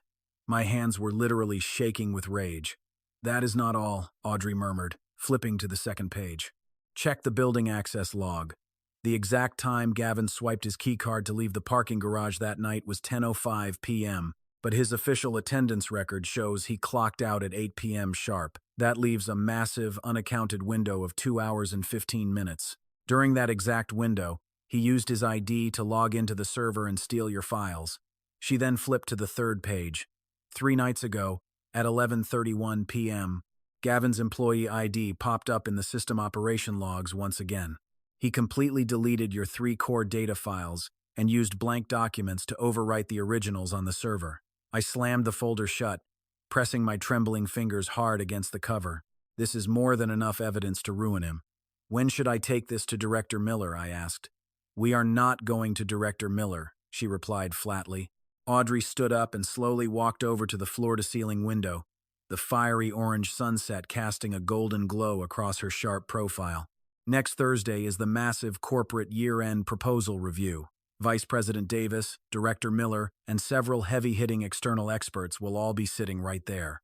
You are going to deliver your final presentation right in front of every single one of them. Gavin will absolutely be there too. and he is definitely going to bring that stolen alternative proposal of his to try and crush you." She slowly turned back to meet my eyes. "Leave the hard evidence to me. You just focus on delivering a killer presentation. The second he tries to question you in front of the board, I will tear his little disguise apart." I just stared at her in awe. Doing this means going to war with Gavin directly. He has deep connections in this company. "Aren't you worried about the backlash?" I warned. Her voice dropped to a soft, dangerous whisper. "My last name is Vance. There is absolutely no one in this entire building worth my worry." The day of the ultimate showdown finally arrived. The grand conference room on the 26th floor was packed to the brim with executives. Vice President Davis sat at the very head of the table. Director Miller sat right beside him, casually twirling a silver pen between his fingers. 3 ruthless external review experts sat opposite them, thick stacks of documents looming in front of each. Gavin Ross sat just 2 seats to my left, wearing a sharp, tailored suit and looking sickeningly smug. Right in front of him sat his beautifully bound alternative proposal, just waiting to be shown off. Audrey was the very last person to arrive. The moment she walked through those double doors, every single executive scrambled to stand up. "Sit," she ordered coldly, pulling out a small chair in the far corner. She quietly flipped open a notebook, disguising herself as nothing more than a casual observer. The battle began, and I was up first. I fired up the projector, opened my proposal, and confidently walked them through it, page by page. Unlike my stolen draft, I had completely overhauled this new version from the bare bones all the way to the final polish. Everything was 100% fresh. The design logic was totally bulletproof, and the supporting data was absolute steel. But the real kill shot, I added a brand new section that Gavin had never seen. A complete, high-level strategic solution for a smart community management system. I had burned through 2 straight weeks of brutal overtime to build this, secretly weaving in the advanced traffic flow methodology I used 3 years ago back in Eddington. It was the exact same theoretical framework I had secretly published in a top-tier industry journal under my hidden pen name, Hensley. The underlying logic of this analysis method actually originates from some deep research exploration I conducted a few years ago, I explained smoothly. I intentionally glossed over the heavy details with just that one simple sentence, holding my cards close to my chest during the presentation. Over in the corner, Audrey just smirked and casually flipped a page in her notebook. As I wrapped up, Vice President Davis gave an approving nod. "Not bad at all. This is miles ahead of your initial draft," he praised. Next up, Gavin Ross confidently stood up and flashed the first 3 pages of his proposal onto the giant screen. Luckily, his intro did not overlap much with mine. But the second he hit page 4, the entire core architecture, the complex design logic, and the detailed data analysis framework were almost identical carbon copies of my stolen initial draft. I sat frozen in my chair, gripping my pen so hard my knuckles turned white, forcing myself to just breathe and stay calm. When Gavin reached his 7th slide, he threw his head back with ridiculous confidence. "This cutting-edge analytical approach to community traffic flow is actually a bold, innovative attempt I personally developed recently," he lied through his teeth. "Supervisor Ross." Audrey's sharp voice suddenly sliced through the air from the back corner. The entire room went dead silent. She did not even bother to stand. Lazily flipping through her notebook without so much as looking at him, she dropped the bomb. "This brilliant traffic flow approach of yours is suspiciously identical in structure to Supervisor Ethan's original initial draft. Care to explain that?" The corner of Gavin's mouth twitched in panic, but he instantly slapped on a fake smile to hide it. "Vice President Vance. Well, great minds simply think alike, right? It is completely normal for seasoned professionals in our industry to occasionally have overlapping creative visions. Besides, my entire proposal was completed 100% independently on my end." "Oh, really?" As for the timing, Audrey coldly flipped to the next page of her notebook. "System logs show your proposal file was uploaded to the secure server exactly 8 days after Supervisor Ethan's initial draft was saved." "How the hell do you explain this?" Gavin's face drained of color. "The server time proves absolutely nothing. Look at the creation time on my local files. Local times can be faked." Audrey looked up, her gaze icy. "But the server's operation logs? They don't lie. On a specific date, at exactly 9:38 p.m., your employee ID logged into the server and ripped Supervisor Ethan's initial draft. 3 nights ago, at 11:31 p.m., you logged back in, wiped Ethan's 3 core data files, and used blanks to overwrite the original archives. The IT department already exported and backed up every single keystroke. Got any more excuses, Supervisor Ross? The conference room went dead silent. All eyes locked onto Gavin. His face violently shifted from flushed red to ghostly pale. He gripped the table so hard his knuckles turned dead white. This has to be a mistake. Why would I do that? He stammered. Audrey cut him off. Building access logs show you left that night at 10:05 p.m. Yet your attendance record says you clocked out at 8 p.m. Those 2 hours and 15 minutes. What exactly were you doing? Audrey's tone was dead calm, but every word hammered the final nails into his coffin. Gavin opened his mouth, but zero sound came out. Vice President Davis slowly took off his glasses, staring him down. Gavin, I expect a formal explanation. If this checks out. He paused, letting the heavy threat hang. You know the consequences. Sweat practically poured down Gavin's forehead. He shot desperate looks around the room, but everyone avoided his eyes. He shot out of his chair. I need time to verify this. Snatching his bag, he scrambled out, stumbling so badly he almost face-planted into the doorframe. The door clicked shut behind him, leaving a few seconds of beautiful, stunned silence. Vice President Davis looked right at me. Supervisor Ethan, please continue. You are still the lead on the South City project. I nodded, my voice rock steady. You got it, Vice President Davis. Once the pitch wrapped, the room cleared out. I was the last one left, soaking in the victory. Out in the hall, Audrey was leaning against the wall waiting for me. Nervous? She asked. I was at first, I admitted. But once you spoke up, the nerves vanished. Because you knew I'd have your back? Because I knew the evidence was bulletproof, I countered. She just smirked. You are insanely stubborn, she laughed. Come on, dinner's on me. No budget tonight. Oh? Why is that? Because seeing that jerk squirm made me incredibly happy. She turned and strutted to the elevator. I followed, feeling 1,000,000 times lighter than I had all month. Gavin's humiliating exit blew up like dynamite. In less than 3 days, the entire company was gossiping about it. A senior supervisor stealing his subordinate's work, nuking the original files, and faking the results? Pure scandal. Once that label stuck, he was dead in the water. HR slapped him with a formal investigation immediately. Desperate, Gavin submitted a pathetic 3-page written excuse. Rumor had it he blamed everything on misunderstandings and poor communication, conveniently forgetting to mention how he hacked into my folders. But server logs don't care about excuses. With ironclad evidence, 3 pages of BS couldn't save his career. Later, Director David Miller pulled me into his office and shut the door. Ethan, what's your take on this whole Gavin mess? Director Miller, that's really not for me to say. I'm not testing your loyalty, kid. I'm asking when you actually figured it out. I looked him dead in the eyes. Miller wasn't a bad guy, just a passive pushover who'd survived here for 10 years. But nice guys never stick their necks out to help you when it counts. Day 3 after I turned in my first draft, I said, I saw Gavin's alternative pitch completely ripped off my core concept. I had 0 proof, so I kept my mouth shut. Then my files magically vanished. I knew damn well it wasn't a coincidence. David sat in heavy silence. It was Vice President Vance who pulled those logs for you, wasn't it? I kept my mouth shut, confirming nothing. He let out a long, heavy sigh. Listen, Ethan, your proposal is brilliant. Leagues better than Gavin's, better than anyone's in this entire department. But your biggest flaw? You have absolutely no idea how to watch your own back. I know what happened to you 3 years ago. My heart stopped cold. You heard about the incident at Arc Design Institute? Your old factory district renewal project. Yeah, the higher-ups in the industry all heard the whispers.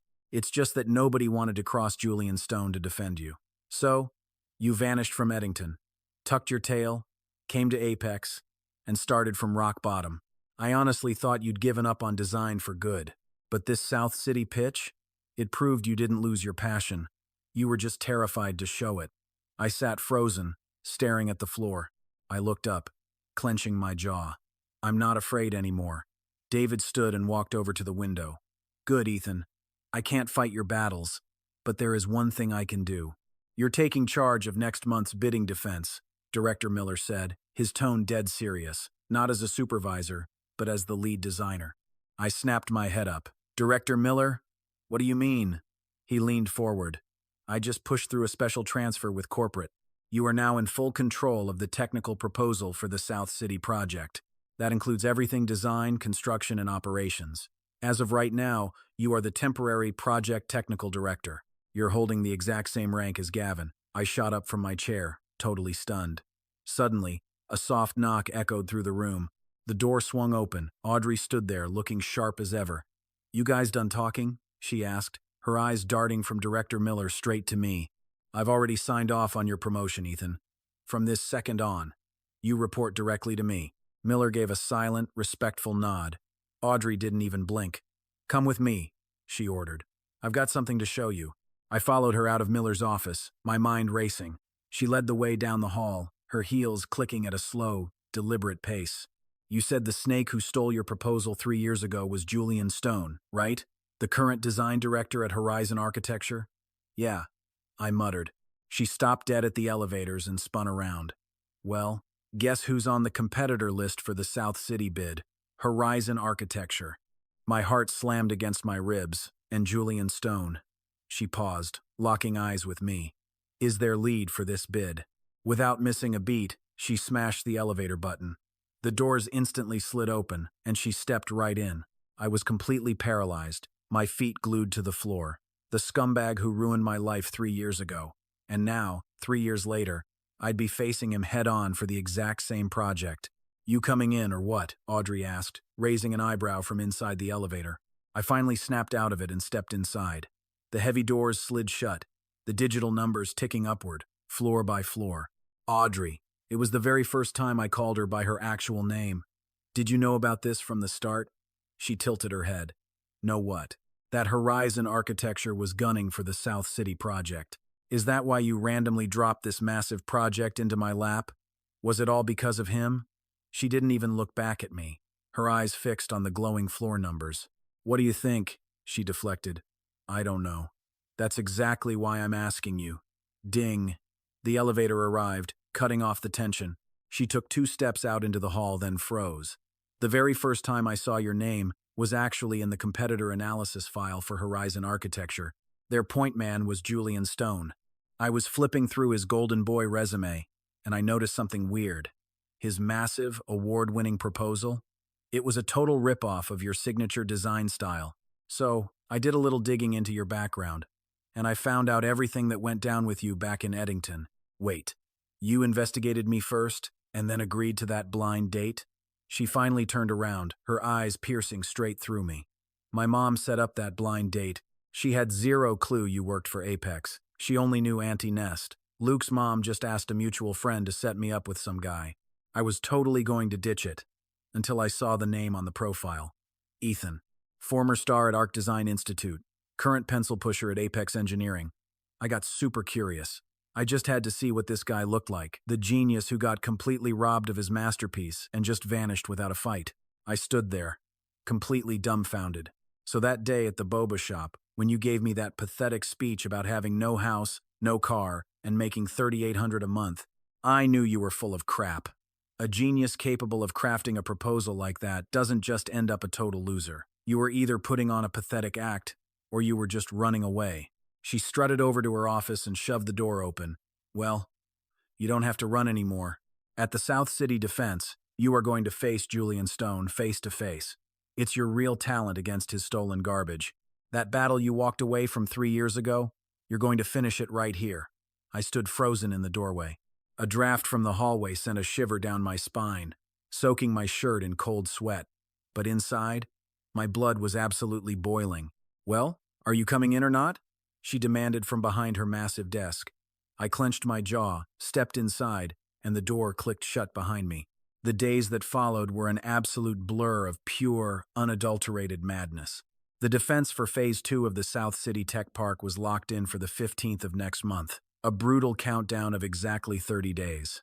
I immediately pulled all the public data on our rivals. Besides Horizon Architecture, there were 2 other firms in the mix. But honestly, they were total amateur hour. The real bloodbath was strictly between us and Horizon. Or, more accurately, between me and Julian Stone. I started digging through his public portfolio from the past few years. 3 years since I'd seen his smug face, and he had smoothly jumped ship from Arc Design straight to Horizon. Using my stolen, award-winning proposal as his golden ticket, he had skyrocketed all the way up to design director, slapping his name on 7 or 8 massive projects. On paper, his resume was a flawless masterpiece. To any clueless outsider looking in, Julian was an elite, unstoppable visionary with a brilliant future. Little did they know, he was nothing but a thief. But I knew exactly where the roots of those proposals lay, and I knew damn well whose sweat and blood he had scraped his first pot of gold from. The most agonizing part of this whole mess is not just getting robbed blind. It is knowing exactly who picked your pocket, yet not having a single shred of proof to nail them to the wall. Because in that rigged system, your name is completely erased. But this time is different. This is an open bidding defense.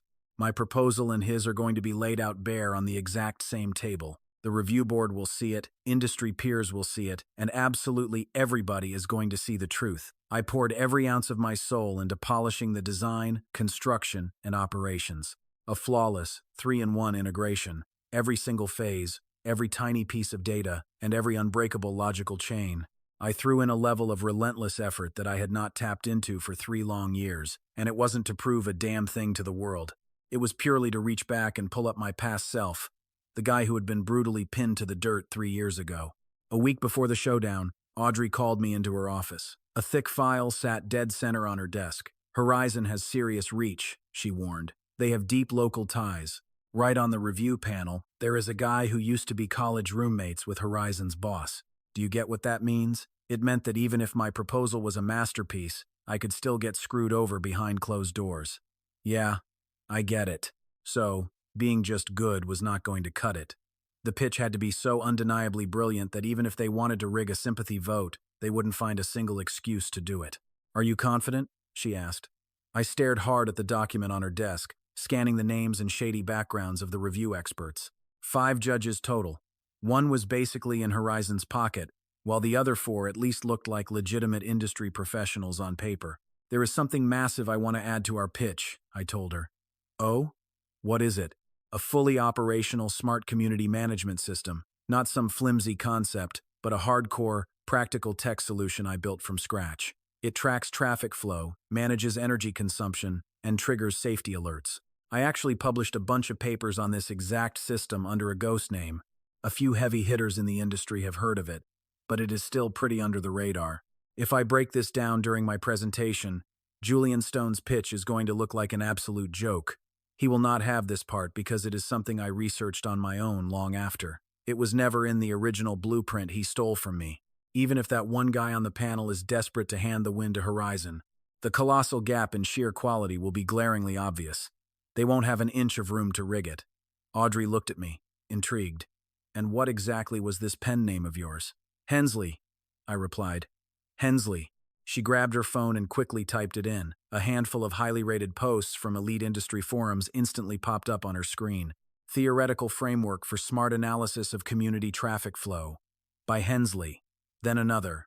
Spatial Reconstruction Thinking and Urban Renewal, by Hensley. Wait, you actually wrote all of these? Yeah, every single one. She slowly put down her phone and just stared at me in silence for several long seconds. Ethan, just how many more wild cards are you hiding up your sleeve? None, I smirked. Just these. Are you entirely sure? Positive. She let out a soft, slight smile. It wasn't a playful smile, though. It was heavy, layered with a painful mix of heartache and deep admiration. It was the kind of look that practically screamed, "You really are a brilliant, stubborn fool." All right, throw your smart management system into the ring, she said. But there is one massive catch you need to think through. Using Hensley's theoretical framework means permanently binding your secret identity to your real name. The entire industry is going to know that Ethan is Hensley. And when that bomb drops, your entire messy history back in Eddington is going to be dragged out into the light, too. Are you truly ready for that? Without a single second of hesitation, I looked her dead in the eye and said, I am ready. Fast forward to game day. The bidding defense was held at the massive Grand Conference Hall of the Municipal Planning Bureau. Representatives from all 4 rival bidding companies were seated anxiously below the main stage. Up on the platform sat the 5 review judges, flanked by 3 top executives from the Planning Bureau. The slick Horizon architecture team claimed the left side of the front row. and right there in the dead center seat was Julian Stone. The moment I walked through the double doors, my gaze locked dead onto his. We hadn't crossed paths in 3 years. He had definitely put on a few extra pounds, and his hairline was retreating fast, but those eyes, those cold, calculating snake eyes were exactly the same, always plotting, always weighing the pros and cons of every single breath he took. Oh, he recognized me all right. I saw his pupils instantly constrict with panic, before he violently jerked his head away, playing dumb and pretending we were strangers. The drawing of lots locked in our presentation order. Horizon was up second. We were in the third slot, right on their heels. The first company dragged through a painfully mediocre presentation, boring, forgettable, and zero real highlights. Then, it was Horizon's turn to shine. Julian Stone smugly strutted onto the stage. His slides were a visual masterpiece, and his speech was smooth as silk. 3 years of non-stop grifting had clearly made him even better at faking it and putting on a hell of a theatrical performance. He rambled on for 40 long minutes, covering design, construction, and operations across 3 grand dimensions.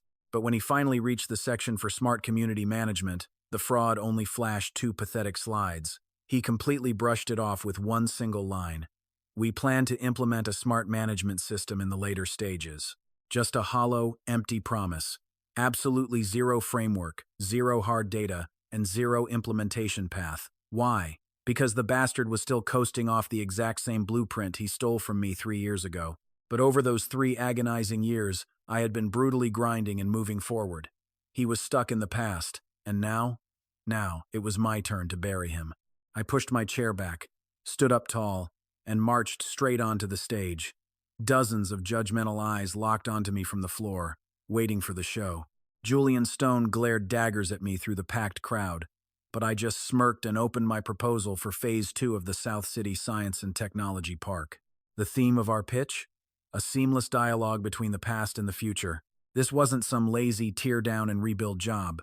It was about breathing new life into forgotten spaces. I stood tall and laid out our core technical path. For the first 20 minutes, I systematically broke down the design and construction coordination, slamming the raw data and undeniable logic right there on the table. You could hear the review experts furiously flipping through our proposal booklets. Some were nodding in deep approval, while others were practically tearing through their notebooks. Then, I flipped to page 45. Next up was the absolute core of our pitch. I introduced a smart community management system based on a theoretical framework I'd previously published in an industry journal, flawlessly integrating traffic flow analysis, energy consumption simulation, and real-time safety alerts into one massive 3-in-1 system. This wasn't just some flashy concept. It was a practical, data-verified reality. Right then, I caught Julian Stone's expression completely twisting. It wasn't just a subtle flinch. The guy looked like he'd seen a ghost. Why? Because he recognized it. He had seen this exact theory before, not in some published article, but exactly 3 years ago, in the outline of the proposal he brutally stole from me. But back then, it was just a prototype. He might have stolen my finished product, but he never got the seed. And that seed? It grew with me for 3 agonizing years, evolving into a masterpiece he could never even dream of stealing.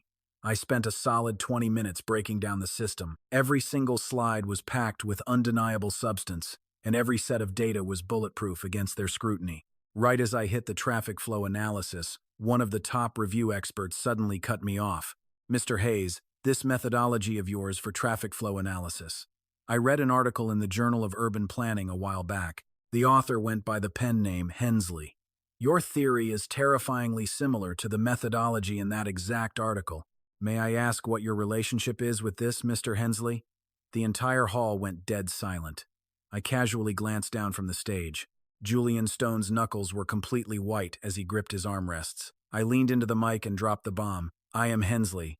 The conference hall was pin-drop silent for about 3 seconds. Then, an absolute uproar of whispers exploded across the audience. The review expert frantically adjusted his glasses, scrambling through the materials in his hands. Wait. You're saying you are the Hensley who published 3 consecutive groundbreaking papers in the Journal of Urban Planning? Man, I've literally taught that paper to my university students. Mr. Hayes, just how old are you? 29.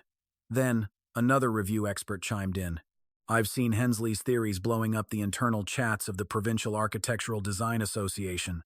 Everyone was dying to know who this mystery genius was since they never showed their face.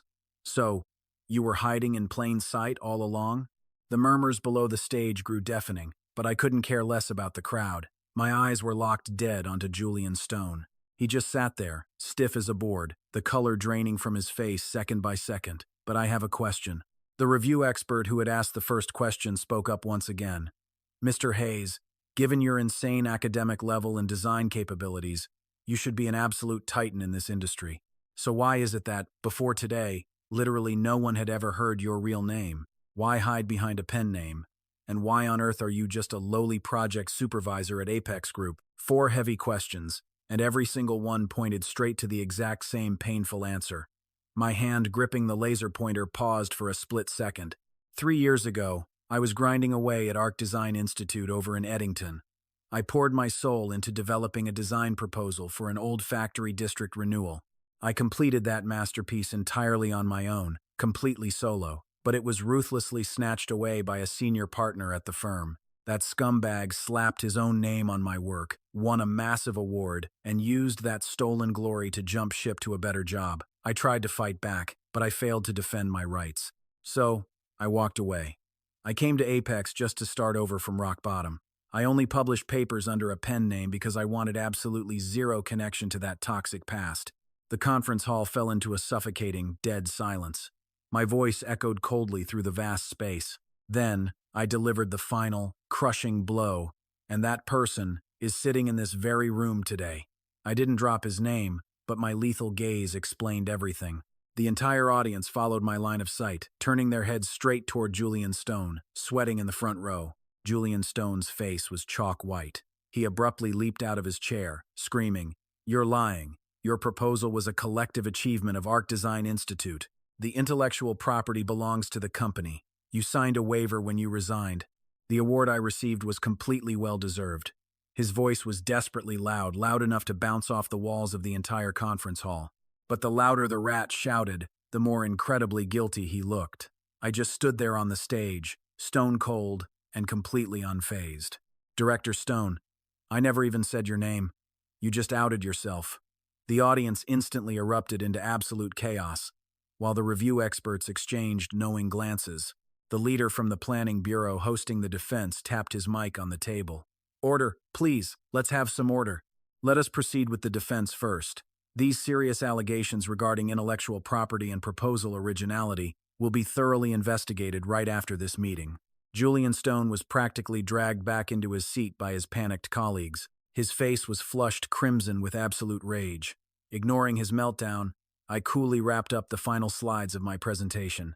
By the time I stepped off that stage, cold sweat had completely soaked the back of my shirt. But man, my steps had never felt so steady.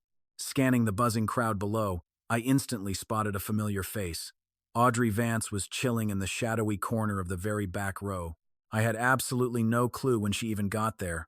She wasn't even looking at the stage anymore. She was just staring at her phone, acting like this intense drama had nothing to do with her. But if you looked closely, there was this tiny, almost invisible smirk playing on her lips. Once the meeting finally wrapped up, I headed out to the parking lot. Audrey was already there, leaning against her slick ride, waiting for me. "Killer presentation," she smirked. I just sighed. "How long were you actually sitting there?" "Since the exact second you took the stage," she said. "Leaving Julian Stone's name out at the end? Brilliant move." "It wasn't about being smart," I replied.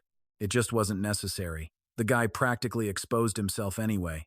She casually twirled her car keys around her finger. "Do you realize what this actually means?" "He panicked," I said. "Oh, it's way more than just a little panic," she laughed. "He completely threw himself under the bus in front of all the top review experts and the planning bureau leaders.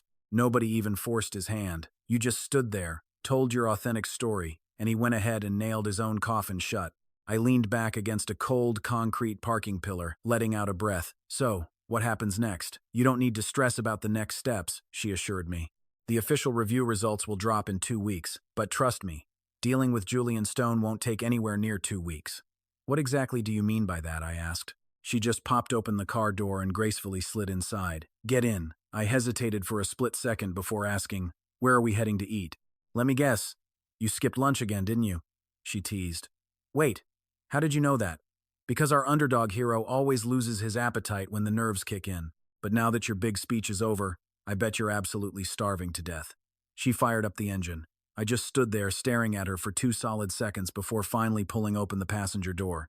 The very second I dropped into the leather seat, I noticed something waiting in the cup holder. It was a bottle of my usual cheap mineral water. The kind that barely cost $2 a pop, a total contrast to the fancy Perrier that normally stocked her ride. I didn't say a single word. I just quietly unscrewed the cap and took a long, refreshing sip. She really thought of everything. By the 3rd day after that explosive defense, a massive bombshell dropped. A lengthy post suddenly surfaced on an anonymous architecture industry forum. The clickbait title screamed, "Unveiling the Provincial Outstanding Design Proposal, a story of a stolen soul." The post ruthlessly laid out the exact timeline of that old factory district renewal project from 3 years ago. It exposed the complete list of the actual staff grinding away at every single stage, right down to the final sign-offs. It perfectly contrasted the absolute fraud who won the award with the brilliant underdog who actually poured his blood, sweat, and tears into creating the original proposal. It didn't drop any direct names, sure, but the evidence was so brutally specific that any industry insider could spot the thief from a mile away. The internet did its thing, and the post completely blew up, raking in over 80,000 views in just 24 hours. Down in the chaotic comments section, a bunch of users claiming to be ex-employees of Arc Design Institute started dropping truth bombs. Finally, someone had the guts to speak up, one wrote. Another chimed in. Literally everyone at the Institute knew the dirty truth back then, but we were all too terrified to step out of line. Such a heartbreaking tragedy for that talented young guy. The karma train didn't stop there. On day 4, a ruthless reporter from Architectural Weekly blew up Horizon Architecture's PR hotline, aggressively demanding an interview about the so-called originality of Julian Stone's award-winning scam. Horizon's panicked PR department instantly rejected the interview request, scrambling for damage control. But their guilt was obvious. That very same evening, Horizon Architecture's official social media accounts quietly scrubbed every single promotional post bragging about Julian Stone's fake achievements. Fast forward to the 5th day, and the final nail in the coffin arrived. The prestigious Provincial Architectural Design Association publicly announced they were launching a full-blown reevaluation into that outstanding design award from 3 years ago. Overnight, Julian Stone was forcefully stripped of his elite status and indefinitely suspended from the association's expert committee. Oh, how the mighty fall. Then came day 6. My phone buzzed with an unknown number. I picked it up, and there was this heavy, suffocating silence on the other end for a few tense seconds. Finally, a shaky, desperate male voice hissed a single sentence. "Ethan, you did this, didn't you?" I kept my voice icy cool. "Julian, I honestly have zero clue what you're even talking about. You're the rat who published that damn post," he barked. "What post?" I fired back. "Stop playing dumb with me, Ethan. Look, whatever happened 3 years ago is ancient history. Then what the hell did you mean by running your mouth at the bidding defense?" he yelled. "Relax," I said smoothly. "I was merely answering the review expert's questions. Nothing more, nothing less." The line went dead silent for an agonizingly long time. "Ethan, just tell me, what is it that you want?" "What do I want?" I echoed, letting out a dark, mocking chuckle. "Julian, I don't want a single damn thing from you. 3 years ago, you ruthlessly stole my life's work. I didn't hunt you down, and I sure as hell didn't drag you into a messy lawsuit. But listen closely. Those ideas you ripped off didn't just vanish into thin air. They are permanently wired into my DNA. You might have stolen the fruit off the branches, but my roots, they remain untouched. And guess what? Your stolen fruit has completely rotted away, while my tree just keeps on growing stronger. The outcome of this bid is strictly going to be decided by the sheer quality of our proposals. If you somehow manage to win fairly, I'll take the loss. But when you inevitably lose, you'd better swallow your pride and accept it too." I killed the call. Just as the screen faded to black, a fresh message popped up. It was an update showing the viral forum post the exact same one my brilliant partner in crime Audrey had secretly published had just smashed past 150,000 views. And the best part?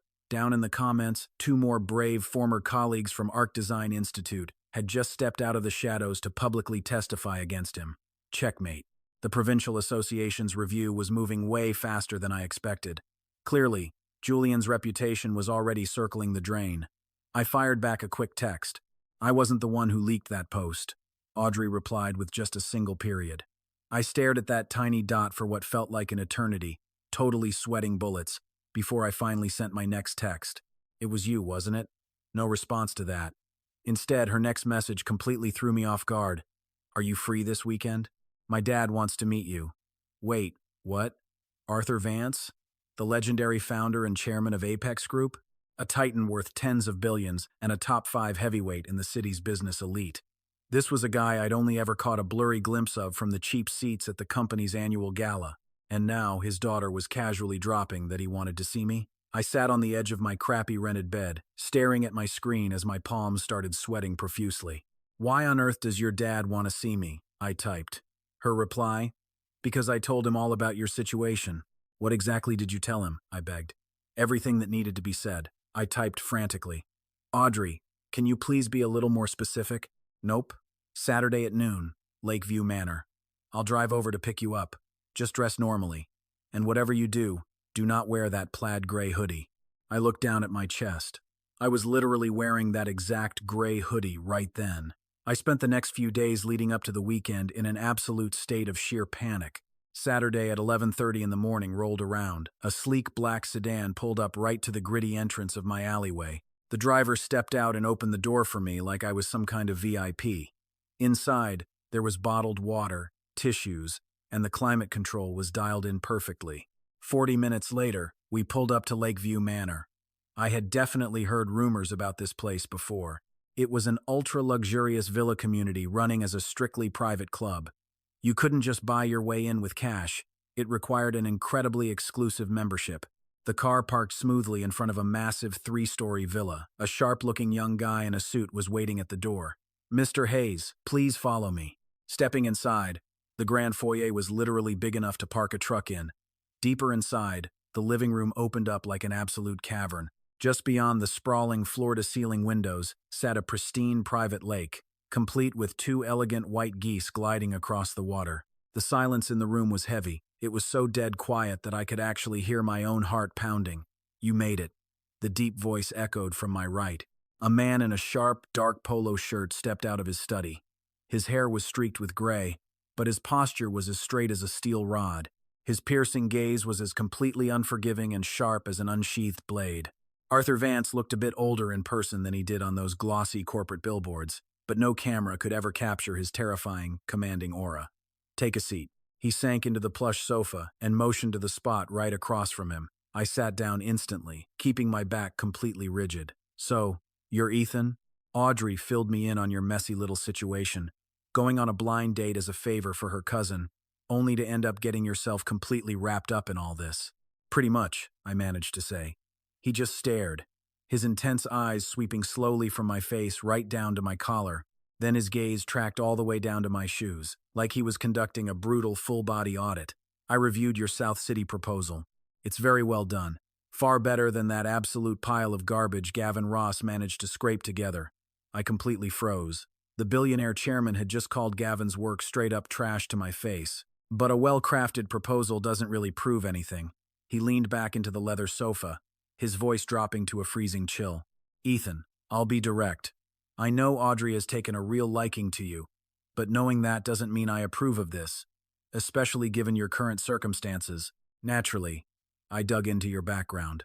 A former hotshot designer at Arc Design Institute, whose brilliant proposal was blatantly stolen by someone else. You fled Eddington with your tail between your legs, crawled over to Apex, and got stuck in construction management. You've been rotting in that position for over 2 years now. Your salary is miserable, your savings are a joke, and you live in some dingy rented room out in a rundown urban slum. That pretty much covers it, right? So, let me ask you straight up. What exactly do you have to offer to justify being with my daughter? His question hit me like a sledgehammer right to the chest, not because it was some mind game, but because it was just so brutally, undeniably realistic. I genuinely had nothing to my name. No house, no car, and my bank account didn't even scrape past $20,000. The only valuable assets I actually possessed were the raw blueprints, proposals, and crazy ideas locked inside my head. But to a titan worth tens of billions of dollars, how much was my so-called potential actually worth to him? 0. Mr. Vance, I don't have any real leverage to show off right now, I said, locking eyes with him. But there's one thing I can absolutely guarantee. Oh? And what's that? Regardless of whether your daughter is in the picture, I am going to execute the South City project flawlessly. And regardless of whether Apex Group even exists, I am more than capable of standing on my own 2 feet. I didn't claw my way back this far just to ride on someone else's coattails or status, and that definitely includes Audrey's. Arthur Vance just stared at me in dead silence. There was no anger, but no approval either, just a heavy, calculating scrutiny weighing my worth. You certainly have a lot of backbone, kid, he finally muttered. But can backbone put food on the table in the real world? No, I fired back. But for a man with absolutely no backbone, even the most expensive food in the world tastes like ash. He fell completely silent. The pause dragged on for so long that I was sure he was going to throw me out on the street. Ethan, he said, his voice lowering. The final bidding results for the massive South City project aren't out just yet. Come talk to me again once the dust settles and the results are announced. If you actually pull off a win. He slowly stood up, towering over me. I won't stand in Audrey's way. But what if you lose? He walked over to the massive window, watching those pristine white geese out on the lake. If you lose, you vanish from my daughter's world. Forever. And don't cause any trouble for her. He didn't even bother turning around, but the absolute chill in his tone was crystal clear. This wasn't some friendly negotiation. It was a flat-out ultimatum. When I finally walked out of Lakeview Manor, the glaring sunlight practically blinded me. Suddenly, my phone buzzed. It was Audrey. How did it go? She asked. Well, your dad said, I have to win the South City project before I can even think about pursuing you. The other end of the line went dead silent for a moment. Then, what do you plan to do? She asked. Win. Just that single word. One word was more than enough. 2 weeks later, the highly anticipated bidding results for Phase 2 of the South City Science and Technology Park were finally announced. Sitting at my office computer, I stared at a new email notification popping up from the Municipal Planning Bureau. The exact second I clicked it open, Chloe happened to be hovering right next to me. Ethan, let me see. She leaned over my shoulder, her eyes widening larger than dinner plates. The third paragraph of that official notification text read, following a comprehensive evaluation by the Expert Review Committee, the winning bidder for the integrated design and construction of the South City Science and Technology Park Phase 2 project is Apex Group, ranked number 1 in comprehensive score, number 1 in technical proposal score, and number 1 in defense presentation score. First place across all 3 categories. Chloe shrieked right in my ear. Ethan, you got first place. Instantly, everyone in the entire office crowded around my desk. David Miller rushed out of his private office, rocking an expression I had never seen on him before. The guy looked like he had just hit the multi-million-dollar jackpot. Good job, kid. He slapped me so hard on the shoulder it stung. I knew you could pull it off. The office absolutely erupted in a wild celebration for quite a while. I just sat in my chair, quietly staring at the string of numbers below the email text.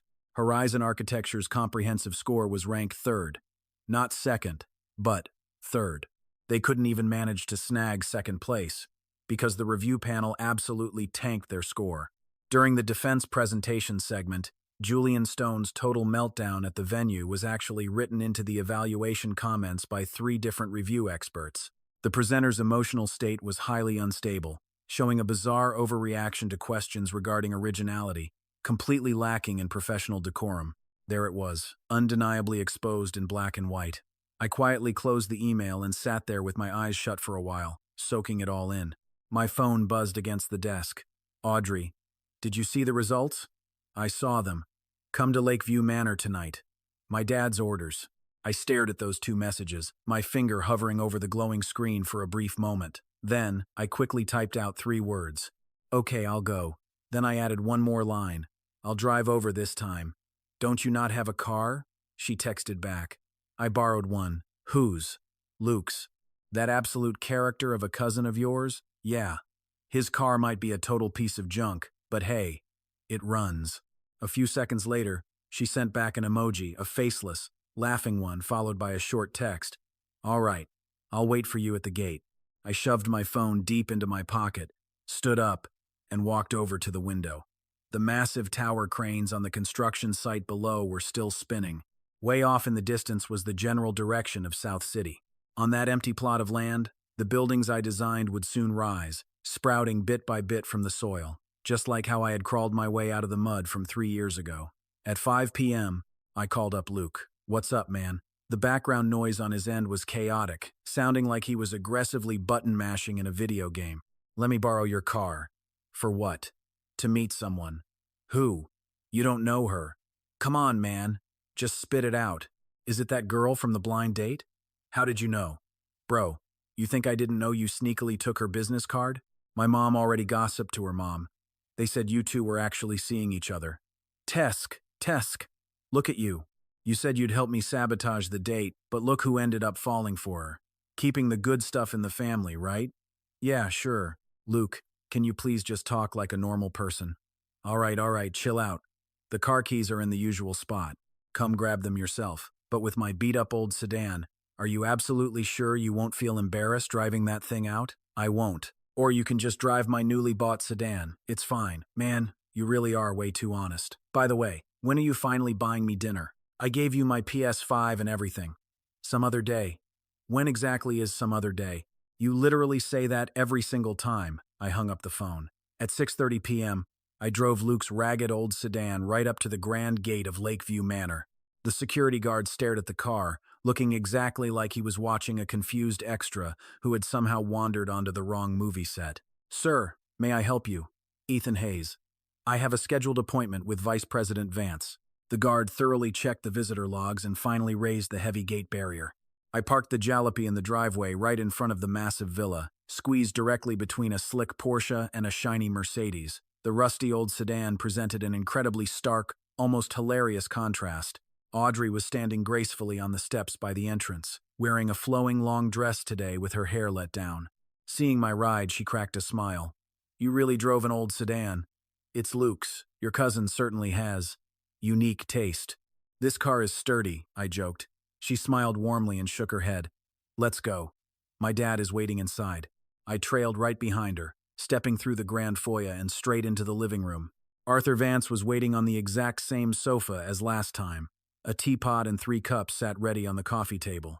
As I walked in, his heavy gaze locked onto me for 2 agonizing seconds. "Good evening, Mr. Vance." I took a seat, and Audrey sat right by my side. Her father glanced at her before locking his eyes back on me. "I heard about your winning bid for the South City project," he said. "First place across all 3 categories. Not bad." "Thank you, sir," I replied. "Don't be so quick to thank me." He picked up his teacup, taking a slow sip. "I told you before, if you won, I wouldn't stand in Audrey's way. I'm a man of my word." He set the cup down with a clink. "But I do have conditions." Hearing that, I straightened my posture, bracing myself. "Please, go ahead," I urged. "You will oversee the South City project all the way to its final delivery," he stated. "Pulling this off will actually prove you're capable. But if you botch it, don't blame me when I turn on you." "No problem at all," I answered confidently. "Secondly," he continued, staring a hole right through me, "when Audrey takes over Apex, she won't just be a vice president anymore. She's going to be the helmsman of the entire corporate group. You absolutely cannot be a dead weight dragging her down. You can be broke. You can have no house and no car. But you cannot lack the sheer grit to climb your way up. Can you do that?" I stole a quick glance at Audrey sitting beside me. She wasn't looking at me. Her head was bowed as she poured the tea. But I caught something. The hand holding the teapot was trembling. Just a tiny bit. "I can do it." The words came out sounding way steadier than I ever expected. Arthur Vance fell dead silent for a few seconds. And then, he did something that caught me completely off guard. He pulled a thick document from under the coffee table and slid it right in front of me. "This is the organizational framework proposal for the group's brand new technical R&D center. I've had my top people prepping this for 6 solid months. Up until now, Apex only handled construction and management, outsourcing the entire design phase. I've always wanted to build our very own in-house R&D and design team. The head of this center hasn't been chosen yet. Are you interested?" I looked down at the document. Technical R&D Center. In charge of preliminary planning, proposal design, and technical R&D for every single one of the group's projects. Taking this meant leaping from a lowly project supervisor straight into the absolute core management of the empire. I slowly looked up. "Are you offering this just because of your daughter?" Arthur Vance let out a cold, sharp chuckle. Ethan, you flatter yourself. When I first planned this center, I didn't even know you existed. Believe it or not, it was only after seeing your flawless proposal, your research papers, and your killer performance at the defense presentation that I decided you were the one. I would never, ever hand over a core corporate position as some personal favor for my daughter's love life. So, will you take it? I firmly closed the folder. I'll take it. But I have one request regarding Julian Stone's reevaluation by the Provincial Association. I want it to go through the strict standard process, completely free of any outside interference. Let the chips fall where they may. If the evidence against him is solid, his award should be immediately revoked, and a massive industry-wide notice needs to be issued. But if the evidence falls short, then I'll swallow that pill too. You don't hate him? Vance asked. I did, I replied. But I'm done wasting my energy on hate. Right now, I just want to focus on crushing this job. Arthur Vance stared me down for a long, heavy moment. Then, he stood up. All right, you're really not the kind of guy I expected. I honestly thought Audrey had picked out some spineless coward, but it seems I was dead wrong. He walked toward his study, taking 2 steps before abruptly stopping. Oh, and by the way, do not drive that beat-up old sedan to my house anymore. It's not that I look down on it, but the gate security literally thought a scrap metal collector was trying to break in. He vanished into his study, and the heavy door clicked shut behind him. That left just Audrey and me alone in the living room. It was deathly quiet for a few tense seconds. She finally turned to look at me, her beautiful eyes shining brightly under the warm lights. You know what? When you said you used to hate him, but were done wasting energy on it. My dad's whole expression changed. Changed to what? I asked. From pure skepticism to absolute belief. She stood up with a graceful smile. Let's get out of here. It's getting pretty late. I'll walk you out. I walked with her to the grand entrance, coming to a stop on the front steps outside. The moonlight cast a gorgeous silver sheen across the nearby lake, and the night breeze brushed past with a slight, refreshing chill. Audrey, thank you. Thank you for what? She asked softly. For everything. From that little boba shop all the way up to right now. Without you, I probably wouldn't have landed the South City project. I might not have survived Gavin's absolute mess of a situation, and Julian's reevaluation definitely wouldn't have been launched. Well, don't you think you should also be thanking your cousin? She teased. Why is that? Because if he hadn't shoved you right in front of me, you never would have found such an amazing client like me. I smiled, and it was a real, genuine smile. Not an awkward one, not a nervous chuckle, and definitely not a bitter smirk. It was the kind of light-hearted, pure smile that rises straight from the bottom of your soul. For the first time in over 2 grueling years at Apex, I finally smiled like that.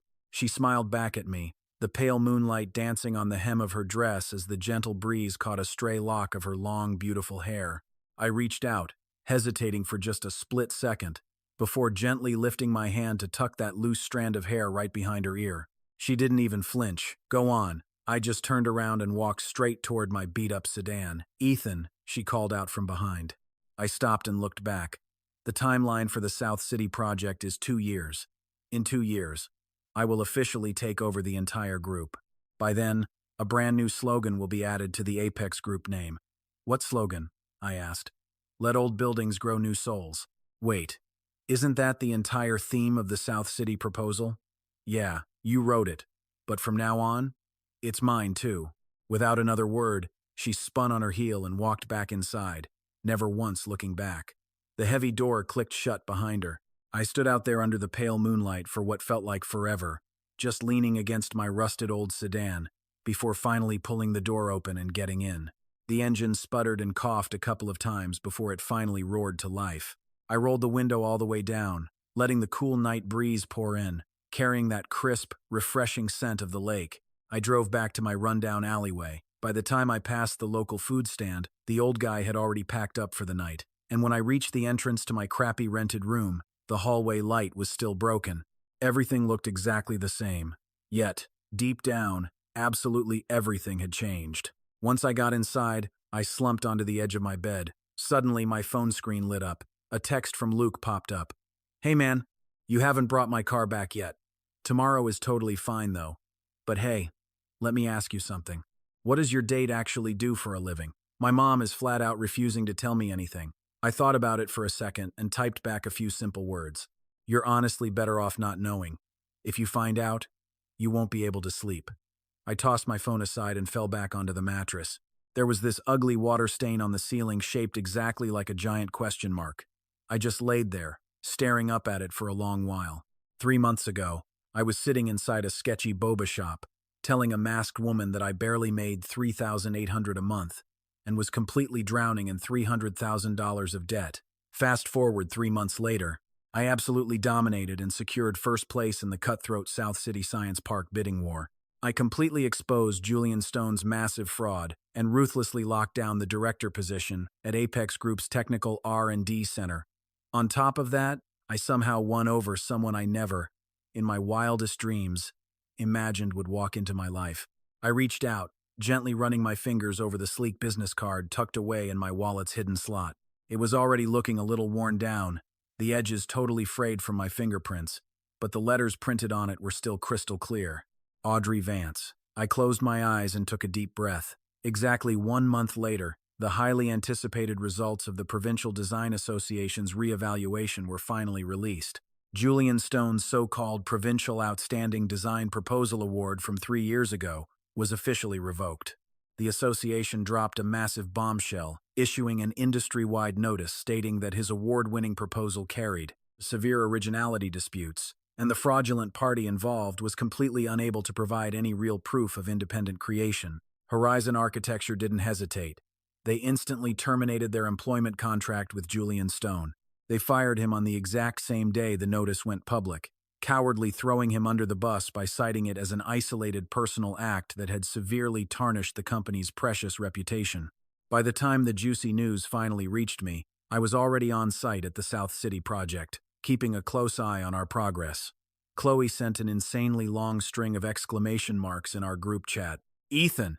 Mr. Hensley's name has been completely cleared," I replied. "Wait, how did you even know Hensley was me?" "Ethan, you seriously underestimate my hardcore research skills. Then why the hell didn't you mention it all this time?" "Hey, if you didn't bring it up, I definitely wasn't going to pry. Either way, you're my boss, so I trust you blindly. But I can totally talk about it openly now, right, Ethan? You are seriously incredible. I swear, I read those brilliant papers of yours like 3 times, and I still couldn't completely wrap my head around all the crazy details. Just keep it quiet in the group chat," I told her. "Too late for that. You aren't low-key anymore, boss," she replied. "Literally the entire industry knows who you are now." She was dead right. After that intense bidding defense, the shocking news that the legendary Hensley was actually Ethan Hayes spread like absolute wildfire through the entire industry, and that, coupled with Julian Stone's dirty old scandal being brutally dragged out into the open, made me famous. Overnight, my name started appearing on the VIP invitation lists for all sorts of exclusive industry seminars and high-end events. 3 top-tier design institutes and 2 massive property developers reached out to me directly, relentlessly blowing up my phone through elite headhunters and senior executives.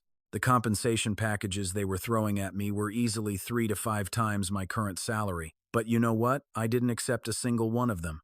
It wasn't that I wasn't extremely tempted by the cash, but right now, it was simply not the time to just pack up and walk away. The South City project had only just gotten underway, and the Technical R&D Center was literally just laying down its crucial foundation. My big promise to Arthur Vance wasn't fulfilled yet, and I had solemnly given my word to Audrey as well. I kept thinking about that night under the moonlight at Lakeview Manor, when she had looked at me and said, "In 2 years." Those 2 years definitely weren't up yet, so I wasn't going anywhere. As for the others, Gavin Ross's pathetic downfall came even faster than Julian's. The second the HR investigation results were finalized, the group's disciplinary action was ruthless. The immediate and undeniable termination of his employment contract, total forfeit of all his year-end performance bonuses, and a permanent VIP spot on the internal corporate blacklist. On the very day he packed up his sad little desk and left the company, I just so happened to run into him in the main hallway. He was carrying a miserable cardboard box filled with his personal junk. The moment he saw me, he froze dead in his tracks. I stopped too, staring right back at him. "Ethan," he muttered. "Gavin," I replied coldly. He dropped his gaze. "You won." This was never just about winning or losing. He fell silent for a moment, letting the heavy truth hang in the air. "Look, I know what I did was messed up, But do you honestly think I am the only one playing dirty in this industry? No, I shot back. But that sure as hell does not excuse what you did. He flashed a bitter smile. You are right. Clutching his cardboard box, he trudged toward the elevator. After taking a few steps, he paused and glanced over his shoulder. Let me tell you a little secret. Julian Stone from Horizon Architecture? He reached out to me right before the initial South City bid. He wanted me to wreck things from the inside at Apex. Deleting your files? That was not just my brainstorm. He pulled the strings, and I just played the puppet. I locked eyes with him. Do you have proof? I saved screenshots of all our chats. Why spill this to me now? Because he totally screwed me over, and just like that, he spun around and walked away. The elevator doors slammed shut, the floor numbers ticking down one by one.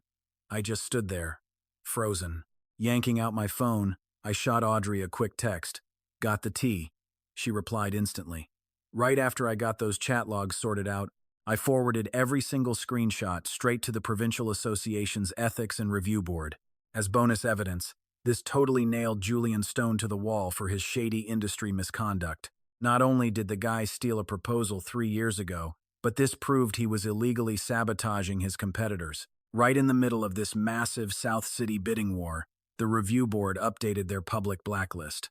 Julian Stone was officially exiled, completely blacklisted from the entire provincial architectural design scene. For the next 3 years, he was banned from touching any bid or review process for any major engineering project at the provincial level or higher. The night the news dropped, I took Luke out for an epic hot pot dinner. Halfway through stuffing his face, he suddenly dropped his chopsticks. Dude, it finally hit me, he said. Hit you with what? That very first blind date. I literally sent you there as a joke to tank the whole thing. But not only did you completely fail to ruin it, you somehow swept the girl right off her feet. Now you are promoted, you won the massive bid, and you are the guy everyone is talking about. And it all started because you took my place on that date. So technically, he raised his beer glass. You owe me a lifetime supply of PS5s. Isn't it time to pay the piper? I just shoved a giant piece of tripe straight into his mouth. Shut up and eat your food. Chewing loudly, he mumbled, What is the deal with Audrey Vance anyway? You still haven't told me a thing about her. She is the vice president of Apex Group. Luke's chopsticks splashed right into the boiling broth. Wait, you said what? Apex Group? As in the Apex Group with those massive billboards you see on every single street corner? Yup, she is the VP, and her dad is the chairman. Luke's jaw literally unhinged. He sat there gaping for at least 10 solid seconds before jumping to his feet. So the girl my mom begged me to date was, yes, I nodded. That was her. Why? Why? Why? He wailed. I am returning your PS5 tomorrow. I don't want the stupid PS5. He slammed his hand down on the table. Give me back my Audrey. Every single customer at the tables next to us whipped their heads around to stare. I practically wrestled him back down into his chair. Keep your voice down, man. Keep it down, my ass. I just missed out on a billionaire heiress. Strictly speaking, you didn't miss out. You literally threw her away. Please, do not remind me, he groaned. Slumping onto the sticky table, he started whining. Bro, can I at least come over and crash for free dinners when you guys finally tie the knot? Yeah, we will talk about that later, okay? I completely ignored his drama, casually swirling a slice of beef in the spicy broth. Thick steam billowed up from the pot while Luke literally pounded his chest and stomped his feet like a toddler across from me. Watching him lose his mind, I couldn't help but crack up. Just 3 months ago, I had answered a random call from him, completely convinced my miserable life was at a dead end. Looking back 3 months later, picking up that phone was hands down the absolute best decision I had ever made in my entire life. Fast forward 1 year. The towering main structure for Phase 2 of the South City Science and Tech Park was officially topped out. Vibrant red banners snapped in the wind across the massive construction site, and strings of firecrackers went off with a deafening pop. I stood dead center under a massive tower crane, tilting my head all the way back to stare at the steel and concrete beast that had clawed its way from simple blueprints into reality. Harsh sunlight bounced off the raw concrete, glaring with a dull, grayish-white light. It wasn't exactly pretty, but it felt rock solid, just like the absolute grind I had survived over the past year, and Audrey was standing right there beside me. Today, she was rocking a baggy neon safety vest, a scuffed-up hard hat, and some seriously mud-caked sneakers. She looked absolutely nothing like a polished, untouchable corporate billionaire.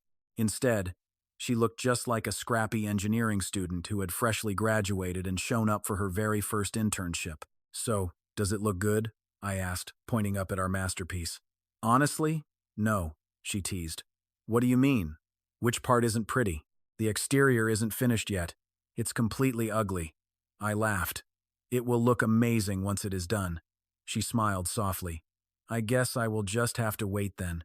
Roughneck construction workers kept hustling back and forth around us, and I noticed a few of them recognizing her, shooting each other, these wide-eyed, subtle glances. She completely ignored them.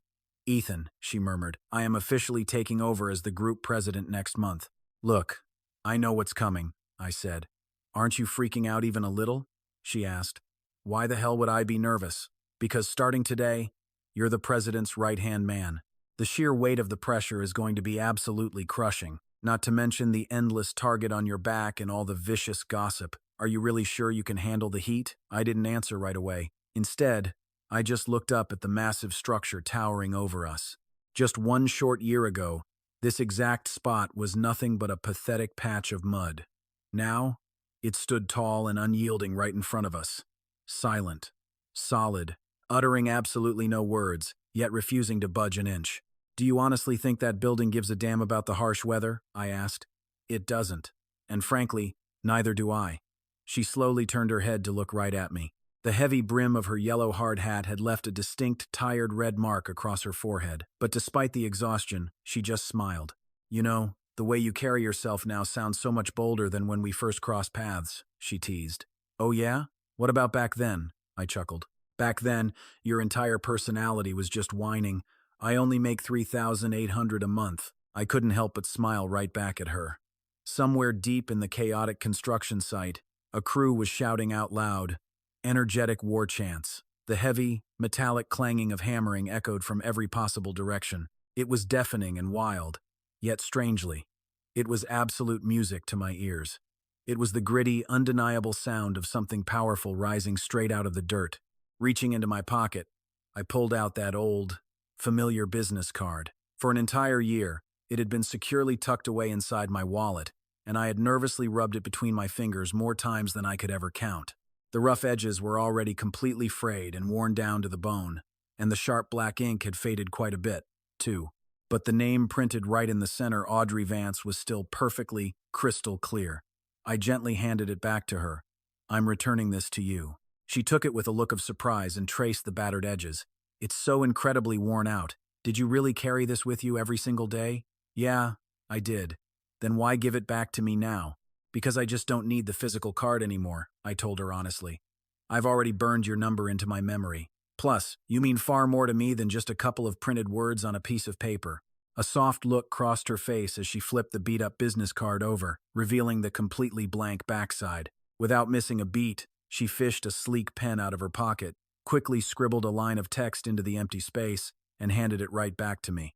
I looked down at what she had written. In her neat handwriting, it read, "Ethan Hayes, Technical Director for Phase 2 of the South City Science and Technology Park." And right next to that shiny new title, she had drawn a goofy, crooked little smiley face. Feeling a surge of fierce pride, I slipped the card back into my wallet, but this time, I slid it into the outermost display slot.